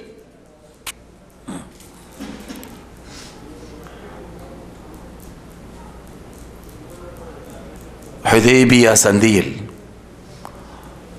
അബൂബക്കർ സിദ്ദീഖ് റളിയല്ലാഹു തആല അൻഹുവിനെ നോക്കിയിട്ട് ഒരാൾ പറഞ്ഞു, ഈ റസൂലുള്ളാഹിന്റെ ബാക്കിൽ നിങ്ങൾ വലത് ഭാഗത്തും ഇടത് ഭാഗത്തെ കാവൽഭടന്മാരായിട്ട് നിൽക്കുന്നതൊക്കെ അത് യാഥാർത്ഥ്യമല്ല എന്ന ശൈലി, അതൊക്കെ വെറുതെയാണ്. എന്തെങ്കിലും അപകടം ഉണ്ടായാൽ നിങ്ങളൊക്കെ ഓടിയ വഴി കാണൂല. എന്തെങ്കിലും അപകടമുണ്ടായാൽ നിങ്ങളൊക്കെ ഓടിയ വഴി കാണൂലാന്ന്, ആരും ഇവിടെ നിൽക്കൂലാന്ന്. അപ്പോൾ റസൂലുള്ളാഹിയോടുള്ള സമീപനത്തിൽ ഞങ്ങൾക്ക് അത്രേ എന്തുള്ളൂ? സ്നേഹമുള്ളൂ. ആത്മാർത്ഥതയില്ല എന്ന് കുറിക്കുന്ന കാര്യമല്ലേ? അബൂബക്കറിന്റെ തൊള്ളയിൽ നിന്നിട്ട് ഹദീസിലൂടെ ചീത്ത പറഞ്ഞതായിട്ട് നാം കേൾക്കുകയില്ല ഇവിടെയല്ലാതെ. അവിടെയാണ് മൂപ്പര് ചീത്ത ഉപയോഗിച്ചത്. നീ പൂജിക്കുന്ന ബിംബത്തിന്റെ സാധനം കടിച്ചോ എന്നാ പറഞ്ഞത്. വേറെന്താ പറയേണ്ടത്? ഞങ്ങൾ റസൂലുള്ളാഹിനെ വിട്ടൊഴിവായി പോകാനോ? അള്ളാഹുവിന്റെ ദൂതരെ സംസാരിക്കുമ്പോൾ തന്നെ അബൂബക്കർ പറയൽ ഫിദാക ഉമ്മി വ അബി യാ റസൂലല്ലാഹ്, എൻ്റെ ഉമ്മയും എൻ്റെ വാപ്പയും നിങ്ങൾക്ക് പ്രായശ്ചിത്യം ദൂതരെ എന്ത് വേണം എന്ന് ചോദിച്ചിട്ട സംസാരത്തിലും സമീപനത്തിലും വരെ ആ ആദരണീയതയും മര്യാദയും കാട്ടുക. അങ്ങനെയുള്ള അബൂബക്കറിനോട് ഇത് പറയുമ്പോൾ സഹിക്കാൻ പറ്റിയില്ല, ഉൾക്കൊള്ളാൻ പറ്റിയില്ല. എന്തുകൊണ്ട്? അങ്ങനെയായിരുന്നു റസൂലുള്ളാഹി സ്വല്ലല്ലാഹു അലൈഹി വസല്ലം അവരെ. അതുകൊണ്ട് അബൂബക്കർ സിദ്ദീഖ് ആദ്യം വിശ്വസിക്കാൻ തന്നെ കാരണം എന്താണ്? മുമ്പ് തന്നെ ബിസിനസ്സിൽ കൂടെ കൂട്ടുകാരനാണ്. അബൂബക്കറിന് അറിയാം റസൂലിൻ്റെ അമാനത്ത്, റസൂലിൻ്റെ ആ സത്യസന്ധത, എത്രമാത്രം സത്യസന്ധനാണ് മുഹമ്മദ് എന്ന് അബൂബക്കറിന് പരിചയമുണ്ട്. അതുകൊണ്ടാണ് ആദ്യം മുസ്ലിം ആയത്. ഞാൻ പറഞ്ഞു വരുന്നത്, നബിയോട് അടുക്കുമ്പോൾ സമീപിക്കുമ്പോൾ എല്ലാം നബിയോടുള്ള സ്നേഹം വർദ്ധിക്കുകയും നബിയിലുള്ളതായ പ്രത്യേകത അവരുടെ അറിവിൽ കൂടി വർദ്ധിച്ചു കൊണ്ടേയിരിക്കുകയും ചെയ്യില്ലായിരുന്നു. സുബ്ഹാനല്ലാഹ്. അതെ, റസൂലുള്ളാഹി സ്വല്ലല്ലാഹു അലൈഹി വസല്ലം ഭാര്യമാർ സ്ത്രീകളായതുകൊണ്ട് അവരിൽ നിന്നിട്ട് മനുഷ്യ സഹജമായി വരാറുള്ളതായ വക്കാണവും പ്രയാസമൊക്കെ ഉണ്ടാവുമല്ലോ. ആ പ്രയാസം ഉണ്ടാകുമ്പോൾ അവരൊക്കെ ചില സന്ദർഭത്തിൽ അവരുടെ സംസാര ശൈലിയിൽ പെണ്ണുങ്ങളായതുകൊണ്ട് മാറ്റം ഉണ്ടാകും. നബിമാരല്ലല്ലോ അവർ, സാധാരണ മനുഷ്യന്മാരാണ്. അപ്പോൾ റസൂലുള്ളാഹി സ്വല്ലല്ലാഹു അലൈഹി വസല്ലം ഒരവസരത്തിൽ ആയിഷയോട് പറഞ്ഞു, ആയിഷ, എനിക്കറിയാം നീ എപ്പോഴാണ് ദേഷ്യപ്പെട്ടത്, നിനക്കെപ്പോഴാണ് ദേഷ്യം ഇല്ലാത്തത് എന്ന് ചോദിച്ചു. എങ്ങനെയാണ് ദൂതരെ? നീ ദേഷ്യപ്പെട്ട സമയത്താണെങ്കിൽ റബ്ബി ഇബ്രാഹിം എന്ന് പറയും, ഇബ്രാഹിമിന്റെ റബ്ബിനെ തന്നെയാണ് ആ സത്യം എന്ന് പറയും. നീ ദേഷ്യം ഇല്ലാ സമയമാണെങ്കിൽ റബ്ബി മുഹമ്മദിന്റെ റബ്ബിനെ തന്നെയാണ് ആ സത്യം എന്ന് പറയും എന്ന് ബുഖാരിയിലാണ് കേട്ടോ. മനസ്സിലായില്ലേ? അപ്പോൾ റസൂലുള്ളാഹി സ്വല്ലല്ലാഹു അലൈഹി വസല്ലം ദേഷ്യപ്പെടുത്താതെ അവർ ദേഷ്യപ്പെടുന്ന ശൈലിയെ പറഞ്ഞു കൊടുക്കുകയാണ്. എനിക്കത് മനസ്സിലായിട്ടുണ്ട്, നിങ്ങൾക്ക് ദേഷ്യം വന്നു എന്ന് ഞാൻ മനസ്സിലാക്കും, എൻ്റെ പേര് ഒഴിവാക്കിയിട്ട് ഇബ്രാഹിമിൻ്റെ പേര് പറഞ്ഞുകൊണ്ട് ഇബ്രാഹിമിൻ്റെ റബ്ബിനെ തന്നെയാണ് ആ സത്യമെന്ന് നിങ്ങൾ പറയുമ്പോൾ എന്ന്. മനസ്സിലായില്ലേ? എന്നാലും അവിടെ വടിയോ ഇടിയോ ഒന്നുമില്ല. റസൂലുള്ളാഹി സ്വല്ലല്ലാഹു അലൈഹി വസല്ലം ശത്രുക്കളുടെ മുമ്പിലേക്കല്ലാതെ കൈ നീട്ടിയിട്ടില്ല. യുദ്ധവേളയിൽ മാത്രമാണത്. യുദ്ധവേളയിൽ ശത്രുക്കളുടെ മുമ്പിലേക്കല്ലാതെ വാളോ കയ്യോ ആയുധമോ നീട്ടിയിട്ടില്ല. അവരുടെ ജീവിതത്തിൽ ഒരു വ്യക്തിയെ അടിച്ചിട്ട് പോലുമില്ല ജീവിതത്തിൽ.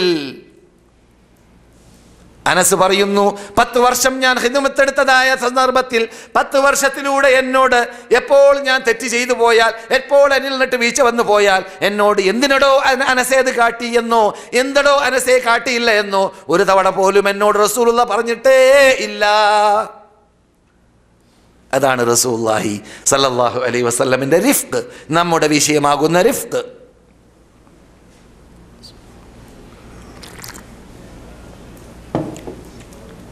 ഈ റിഫ്ഖ് നമ്മുടെ കുട്ടികൾക്ക് ശിക്ഷണം നൽകുമ്പോൾ, നമ്മുടെ ഭാര്യമാരുമായുള്ള സമീപനത്തിലും, നമ്മുടെ റസൂലുള്ളാഹിന്റെ ഭാര്യമാർ പറയുമ്പോൾ നാമും ഇവിടെ ഫാമിലി ക്ലാസ്സിലാണല്ലോ, അതുകൊണ്ട് ശ്രദ്ധിക്കേണ്ട ഭാഗമാണ്.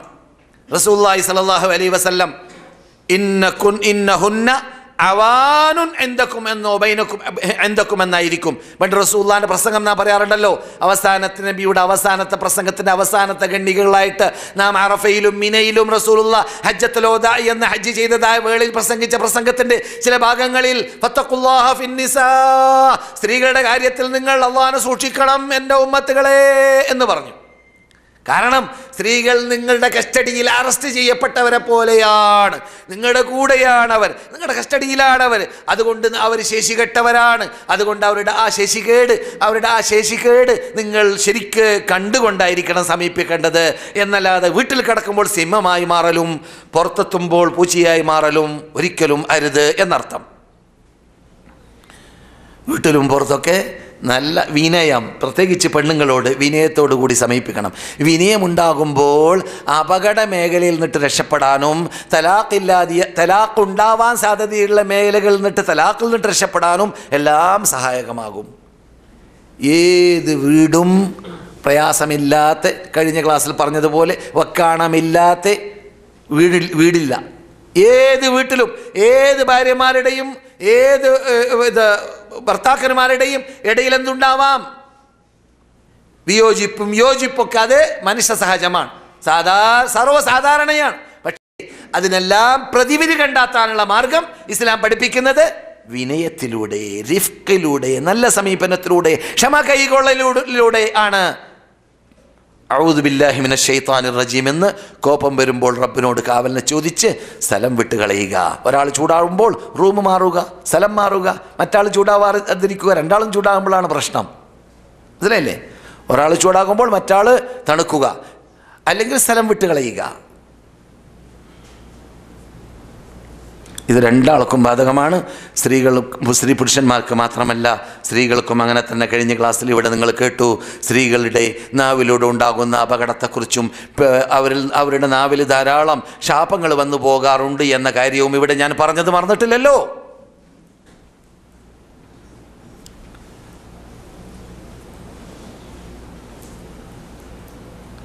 റസൂലുള്ളാഹി സ്വല്ലല്ലാഹു അലൈഹി വസല്ലം, ക്ഷീണം വരുന്നുണ്ടോ? ടൈമായിട്ടില്ലല്ലോ. റസൂലുള്ളാഹി സ്വല്ലല്ലാഹു അലൈഹി വസല്ലമിൻ്റെ മുമ്പിലേക്ക് ജൂതന്മാർ കടന്നു വന്നു. ജൂതന്മാർ കടന്നു വരുമ്പോൾ പലപ്പോഴും പല ശൈലിയാണ് അവർ ഉപയോഗപ്പെടുത്താറുള്ളത്. കാരണം അവർക്കറിയാം റസൂൽ സത്യനബിയാണെന്ന് അറിയാം, അല്ലാഹു ഖുർആനിൽ പറയുന്നുണ്ട്. എന്നാലും ഉൾക്കൊള്ളുന്ന കാര്യത്തിൽ അവർ മുന്നോട്ടില്ല. ഇന്നത്തെ സ്വഭാവം അന്നത്തെ സ്വഭാവം ഒന്ന് തന്നെയാണ് അവരുടേത്. എന്നാൽ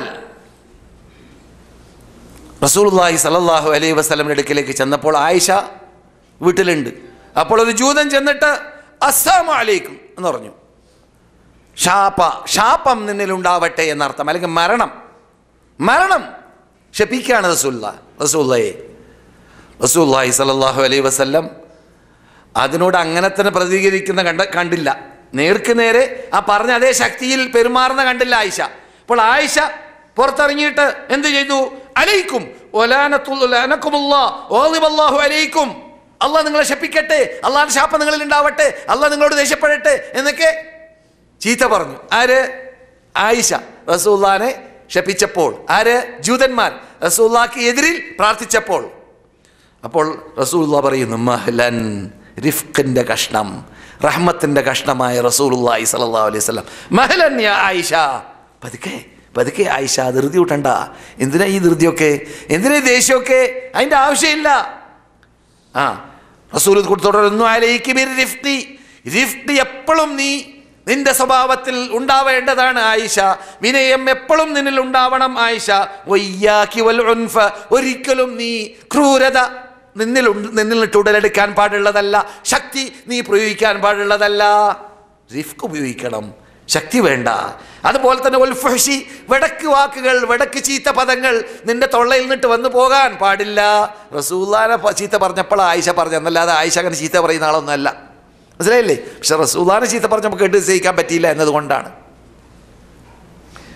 അപ്പോൾ ആയിഷ ചോദിക്കുകയുണ്ടായി, അലം തസ്മഅ യാ റസൂലല്ലാഹ് മാ ഖാലു, നിങ്ങൾ കേട്ടില്ലേ അവർ പറഞ്ഞത് ദൂതരെ, എങ്ങനെ ഞാൻ മിണ്ടാതിരിക്കുമെന്ന് പറയും പോലെ. അപ്പോൾ റസൂലുള്ളാഹി പറഞ്ഞു, നിങ്ങൾ കേട്ടില്ലേ ആയിഷ ഞാൻ പറഞ്ഞത്? ഞാൻ എന്താ പറഞ്ഞത്? അവര് അസ്സലാമു അലൈക്കും എന്ന് പറഞ്ഞപ്പോൾ റസൂലുള്ളാഹി മറുപടി പറഞ്ഞത് വലൈക്കും, വലൈക്കും, വലൈക്കും എന്ന് മാത്രം. വലൈക്കും എന്ന് പറഞ്ഞാൽ നിങ്ങൾക്കും അതുപോലെ. പക്ഷേ വലൈക്കും അസ്സലാം എന്ന് പറഞ്ഞില്ല, വലൈക്കും എന്ന് മാത്രം. മനസ്സിലാകുന്നുണ്ടല്ലോ? അപ്പോൾ റസൂലുള്ളാഹി സ്വല്ലല്ലാഹു അലൈഹി വസല്ലം വിനയം പഠിപ്പിക്കുന്ന ശൈലിയാണ്. എന്നിട്ട് റസൂലുള്ളാഹി സ്വല്ലല്ലാഹു അലൈഹി വസല്ലം കൂട്ടിച്ചേർത്തു, ഞാൻ അവരെനിക്ക് വേണ്ടി എനിക്കെതിരിൽ പ്രാർത്ഥിക്കുന്ന പ്രാർത്ഥന അത് അല്ലാഹ് സ്വീകരിക്കുന്നതല്ല, ഞാൻ പ്രാർത്ഥിക്കുന്ന പ്രാർത്ഥന അത് അവർക്ക് തട്ടുകയും ചെയ്യും. ആയിഷ, ബുഖാരിയിൽ 60:30.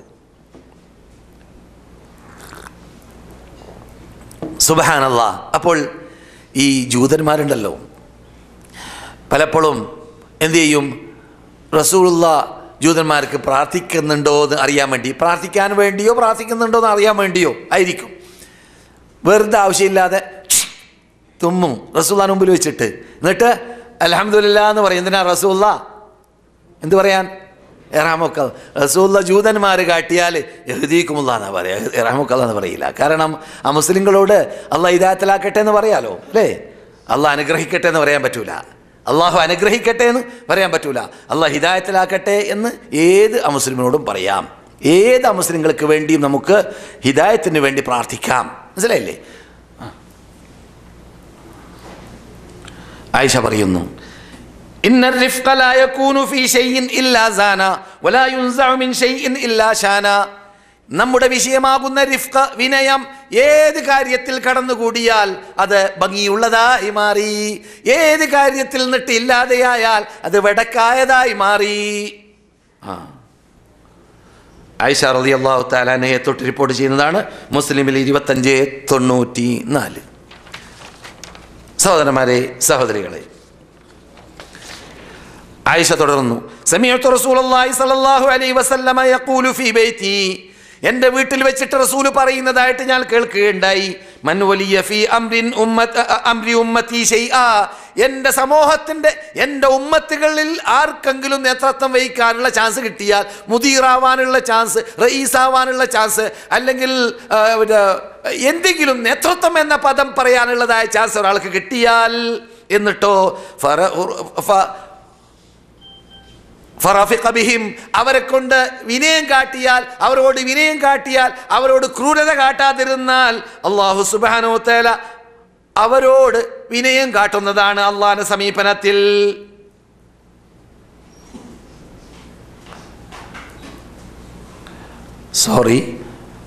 പ്രാർത്ഥിക്കും പോലെയാണ് റസൂലുള്ളാഹിന്റെ ശൈലി കണ്ടത്. ആരെങ്കിലും എന്നെ ഉമ്മത്തികളെ നേതൃത്വം വഹിക്കേണ്ട ചാൻസ് കിട്ടിയിട്ട് ആ നേതൃത്വത്തിൽ അവർ ക്രൂരത കാട്ടുകയാണെങ്കിൽ അവരോട് നീ ക്രൂരത കാട്ടണമേ റബ്ബേ എന്ന ശൈലിയാണ്. ആരെങ്കിലും വിനയത്തോടു കൂടിയാണ് സമീപിക്കുന്നതെങ്കിൽ അവർക്ക് നീ വിനയം നൽകണമേ രക്ഷിതാവേ എന്നാണ് റസൂലുള്ളാഹി. അപ്പോൾ നാം വിനയത്തോടു കൂടി സമീപിക്കുമ്പോൾ റസൂലുള്ളാഹിന്റെ പ്രാർത്ഥനയും കൂടി നമുക്ക് കിട്ടുന്നു എന്നർത്ഥം. നോക്കൂ, നമ്മുടെ കീഴിലുള്ള കീഴുദ്യോഗസ്ഥന്മാരോട് നാം ക്രൂരത കാട്ടാതെ വിനയത്തോടു കൂടിയാണ് പെരുമാറുന്നതെങ്കിൽ നമ്മെ അല്ലാഹ്, ഈ കീഴുദ്യോഗസ്ഥൻ എന്ന് പറഞ്ഞാൽ ചിലപ്പോൾ നാം ഒരു വാപ്പയാണെങ്കിൽ കീഴിലുള്ള മക്കൾ, ഉമ്മയാണെങ്കിൽ കീഴിലുള്ള മക്കൾ, നമ്മുടെ കസ്റ്റഡിയിലുള്ളത് ആരും, കുല്ലുക്കും റാ, എല്ലാവരും ഭരണാധിപന്മാരാണ്. ഓരോ ഭരണാധിപന്മാരോടും അല്ലാഹ് ചോദിക്കും അവരുടെ കീഴിലുള്ള ഭരണീയരെ കുറിച്ച്. എന്നല്ലാതെ എല്ലാവരും റئീസാവലുണ്ടാവില്ല അല്ലേ? എല്ലാവരും ഗവർണറും നേതാവും എന്ന ആളുണ്ടാവില്ല. അതുകൊണ്ട് എവിടെയെല്ലാം നേതൃത്വം എന്താ ചാൻസ് കിട്ടുന്നു അവിടെയെല്ലാം അത് ഉപയോഗപ്പെടുത്തണം. മുസ്ലിം റിപ്പോർട്ട് ചെയ്യുന്നു 18:28.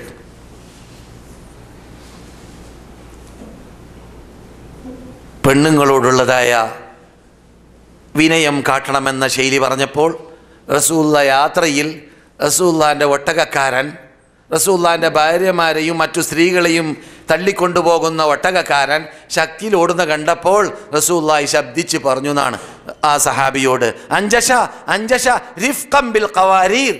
ഖവാരീർ എന്ന് പറഞ്ഞാൽ ഇതാണ്, ഖാറൂറ, ഗ്ലാസിനോട് തുല്യപ്പെടുത്തി പെണ്ണുങ്ങളെ പറയുകയാണ്. പൊളിഞ്ഞു പോകും, പതുക്കെ പതുക്കെ. അത് സ്ത്രീകളാണ് മീതെ ഇരിക്കുന്നത്. ഹൗദജിൻ്റെ അകത്താണ്, പുറത്ത് കാണൂലല്ലോ. നമ്മുടെ കാലഘട്ടം പോലെയല്ല അന്നത്തെ യുഗം. അന്നത്തെ കാലഘട്ടത്തിൽ ഹൗദജിൻ്റെ അകത്താണ് ഇരിക്കുന്നത്. ഹൗദജ് എന്ന് പറഞ്ഞാൽ ഒരു റൂമാണ്. എവിടെ? ഒട്ടകത്തിൻ്റെ മീതെ, അതിൻ്റെ അകത്തെ പെണ്ണുങ്ങളുള്ളത്. അപ്പോൾ ഒട്ടകത്തെ ശക്തിയിൽ ഓട്ടുമ്പോൾ എന്ത് സംഭവിക്കും? അവർക്ക് ആട്ടും ചാട്ടൊക്കെ ഉണ്ടാവും, അവർക്ക് പ്രയാസം ഉണ്ടാകും. അതുകൊണ്ട് ഗ്ലാസ് പൊളിക്കരുത് എന്ന് പറയുന്ന ശൈലിയിൽ പതുക്കെ പതുക്കെ അഞ്ചശ, പതുക്കെ പതുക്കെ അഞ്ചശ. നബിയുന മുഹമ്മദുർ റസൂലുള്ളാഹി റിഫ്ഖ്, എവിടെയും റിഫ്ഖ്. സുബ്ഹാനല്ലാഹ്. ബുഖാരിയിൽ 6209 നമ്പർ ഹദീസാണ് നിങ്ങൾ കേട്ടത്. എവിടെ ക്രൂരത കാട്ടുന്നു, എവിടെ ശക്തിയിൽ പ്രയോഗിക്കുന്നു, എവിടെ മറ്റുള്ളവരെ ദ്രോഹിക്കുന്നു, അവന് ജീവിതത്തിൽ നന്മയില്ലാതെ നന്മറ്റ മനുഷ്യനായി മാറിപ്പോകുന്നതാണ് എന്നതാണ് ഹദീസ് പഠിപ്പിക്കുന്ന ശൈലി. ജരീർ റളിയല്ലാഹു തആല റിപ്പോർട്ട് ചെയ്യുന്നു, മൻ യുഹറമിർ റിഫ്ഖ യുഹറമുൽ ഖൈർ. ആരെങ്കിലും വിനയം വേണ്ടാന്ന് വെച്ചാൽ യുഹറമുർ റിഫ്ഖ യുഹറമുൽ ഖൈറു, നന്മകൾ അവനിൽ നിന്നിട്ട് തടയപ്പെടുന്നതാണ്. അള്ളാഹ് അവന് നന്മ വേണ്ടാന്ന് വെക്കും. നാം മറ്റുള്ളവർക്ക് ഇത് വിനയം വേണ്ടാന്ന് വെച്ചാൽ അപ്പോൾ നാം നമ്മുടെ സഹപ്രവർത്തകർ, സഹജീവികൾ, സഹപാഠികൾ, കൂടെ പ്രവർത്തിക്കുന്നവർ, പാർട്ട്ണർ ആരോടായിരുന്നാലും വിനയത്തോടുകൂടി പെരുമാറാൻ ഇന്ന് മുതൽ ആരെങ്കിലും പ്രകൃതിയാ ശക്തിയിൽ പെരുമാറി പരിചയമുള്ള ആളൊക്കെ ഉണ്ടായിരിക്കും. ചിലപ്പോൾ അങ്ങനെ പരിചയപ്പെട്ടവർ ഉണ്ടായിരിക്കും. അങ്ങനെ ആയിപ്പോയി ജീവിതം. അവർ മാറ്റുക, അല്പാൽപമായി മാറ്റുക, ഡോസ് കുറച്ച് മാറ്റുക. അള്ളാഹു തൗഫീഖ് നൽകട്ടെ. അതുകൊണ്ടാണ് ഇസ്ലാം കൽപ്പിക്കുന്നത് കുട്ടികളെ അടിക്കാൻ കൽപ്പിക്കുന്നില്ല. എന്തുകൊണ്ട്? 7 വയസ്സാകുമ്പോൾ കൽപ്പിക്കാനാണ്, അവിടെ അടിക്കാൻ പറയുന്നില്ല. അത് പറയും പോലെ പിന്നെ ഈ തമീസാകുന്നതിന് മുമ്പ് അടിക്കാൻ പാടില്ല എന്ന് പറയേണ്ട ആവശ്യം തന്നെ ഇല്ലല്ലോ. തമീസ എന്ന് പറഞ്ഞാൽ പ്രായം തികയിലൊന്നല്ല. പിന്നെയോ നല്ലതും വടക്കം മനസ്സിലാവുന്നതായ ഒരു 7 വയസ്സൊക്കെ ആകുന്നതിന് മുമ്പ് ഒക്കെ കുട്ടികളെ അടിക്കുന്നവന് ഭ്രാന്തനാണ്, താൻ തോന്നിയാണ്. കുട്ടികൾ ആ സമയത്ത് അടിക്കാനോ? കുട്ടിക്ക് വല്ലതും മനസ്സിലായോ അടിച്ചതുകൊണ്ട്? 4 വയസ്സുള്ള 3 വയസ്സുള്ള കുട്ടികളൊക്കെ അടിക്കുന്ന വാപ്പമാരുണ്ട്, ഉമ്മമാരുണ്ട്, ഇല്ലേ? മഹാ അക്രമം, മഹാദ്രോഹം. അവർക്ക് എന്ത് മനസ്സിലായി? ഞാൻ പഠിപ്പിക്കാനാണ്, അടിച്ചാൽ ശരിയാവും, പഠിക്കുമെന്നൊക്കെയാണ് വെപ്പ്. ഇല്ല, അങ്ങനെ ആ സമയത്ത് അടിച്ചാൽ അവർക്ക് പ്രയാസം വർദ്ധിച്ചു, അവരക്രമിക്കൽ വന്നു, അവരുടെ സമീപനത്തിലുള്ളതായ ആ നല്ല സ്വഭാവം പോയി, അവരുടെ ഹൃദയത്തിൽ നിങ്ങളോട് ചെറുപ്പത്തിലെ വെറുപ്പുണ്ടായി. പിന്നെ ഒരിക്കലും ആ സമയത്ത് അടിക്കാൻ പാടില്ല.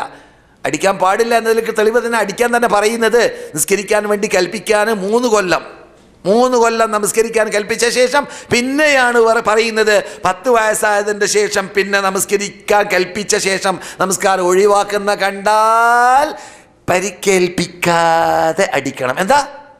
പരിക്കേൽപ്പിക്കാതെ അടിക്കണം. ചോര വരാത്ത, അടയാളമില്ലാതെ വെറുതെ അടിച്ചു എന്ന് തോന്നണം. ഉപ്പ അടിച്ചു എന്ന്.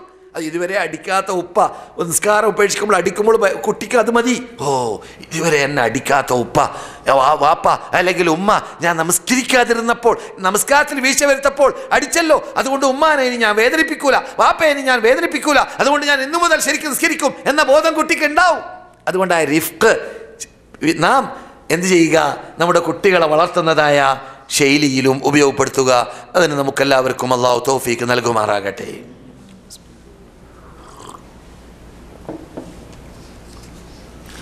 സഹോദരന്മാരെ, സഹോദരികളെ,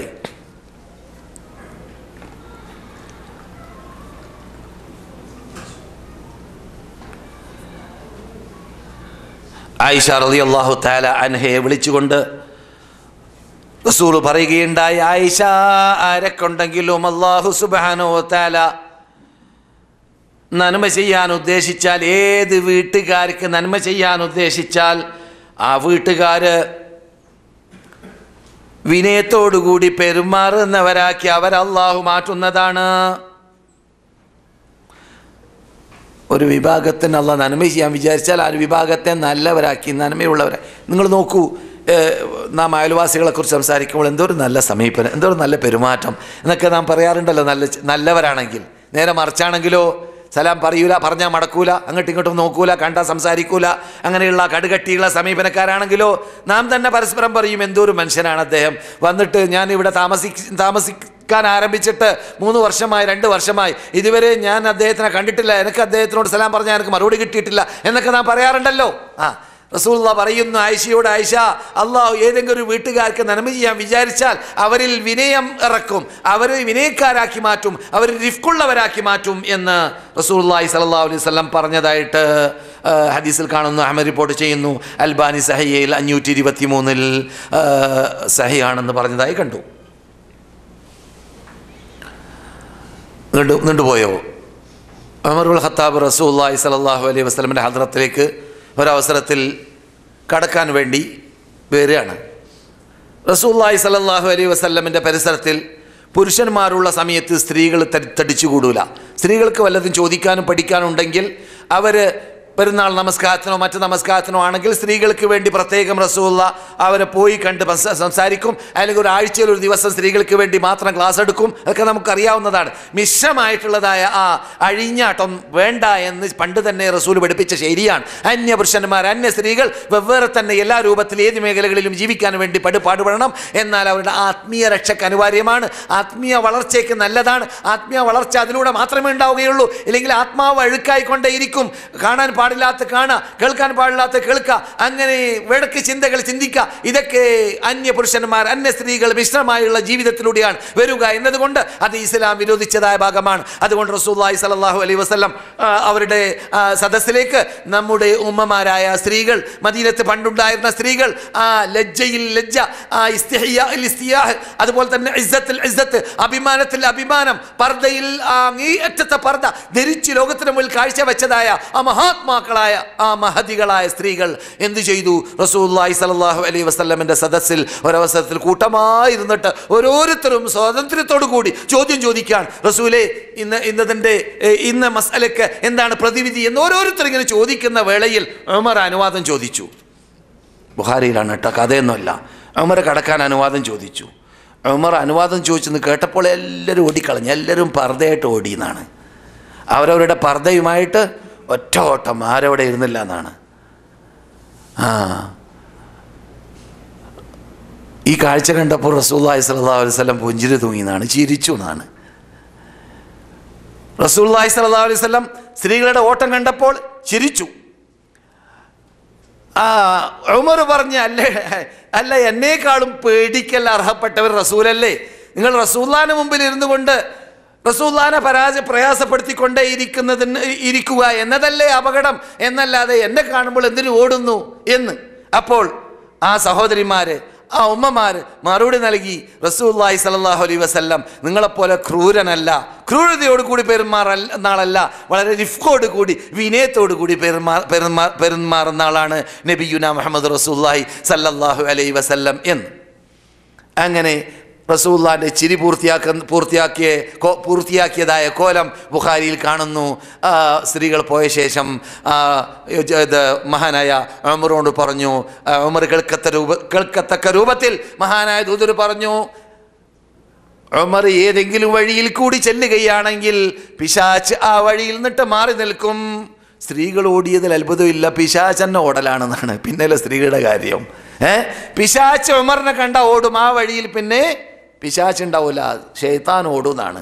ഇതാ സലക ഉമറു ഫജ്ജൻ, ഉമർ റൂട്ടിൽ കൂടി പോയാൽ സലക ശൈത്താനു ഫജ്ജൻ ആഖറ, പിശാച് വേറെ റൂട്ടിൽ കൂടി ഓടും എന്ന് മഹാനായ നബിയുനാ മുഹമ്മദ് റസൂലുള്ളാഹി. അത് ഉമറിൻ്റെ പ്രത്യേകതയാണ്, അദ്ദേഹത്തിൻ്റെ മൻഖബയാണ്, അദ്ദേഹത്തിൻ്റെ സ്റ്റാൻഡേർഡാണ്. അത് മഹാനായ ഉമറിന് മുമ്പിൽ വെച്ചിട്ട് റസൂലുള്ളാഹി സ്വല്ലല്ലാഹു അലൈഹി വസല്ലം കൂട്ടിച്ചേർത്തു. അതിൻ്റെ അർത്ഥം സ്ത്രീകൾ പിശാചുകളോട് തുല്യപ്പെടുത്തി എന്നാരും തെറ്റിദ്ധരിക്കരുത്. അതല്ല, അവർ പോയ ശേഷമാണ് ഇത് റസൂലുള്ളാഹി സ്വല്ലല്ലാഹു അലൈഹി വസല്ലം അവരോട് പറഞ്ഞത്. അവർ പോയതിൽ അത്ഭുതമില്ല, പക്ഷെ അവരതിന് കാരണം പറഞ്ഞു. പോകാൻ കാരണം ഉമർ ക്രൂരനാണ്, അതുപോലെ റസൂലുള്ളാഹി സ്വല്ലല്ലാഹു അലൈഹി വസല്ലം നമ്മുടെ വിഷയമാകുന്ന റിഫ്കിൻ്റെ ഉടമയാണ്, വിനയത്തിൻ്റെ ഉടമയാണ് എന്നതാണ്. അപ്പോൾ റസൂലുള്ളാഹിൻ്റെ സ്വഭാവത്തിൽപ്പെട്ടതാണ്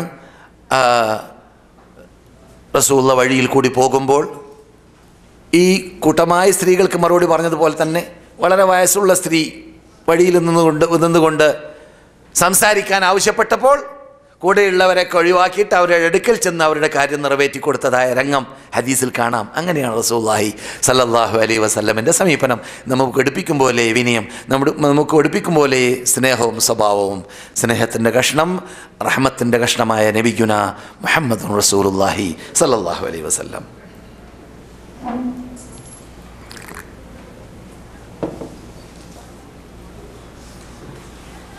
നിങ്ങൾ കേട്ടതായ ഹദീസ്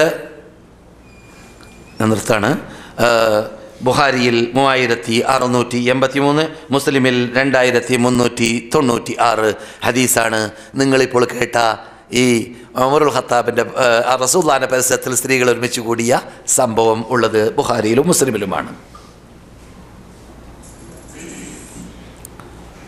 സഹോദരന്മാരെ, സഹോദരികളെ, അപ്പോൾ ഈ വിഷയത്തിൽ ധാരാളം കാര്യങ്ങൾ, ധാരാളം ഹദീസുകൾ, 37-38 ഹദീസുകൾ കാണാൻ സാധിച്ചു ഈ വിഷയത്തിൽ.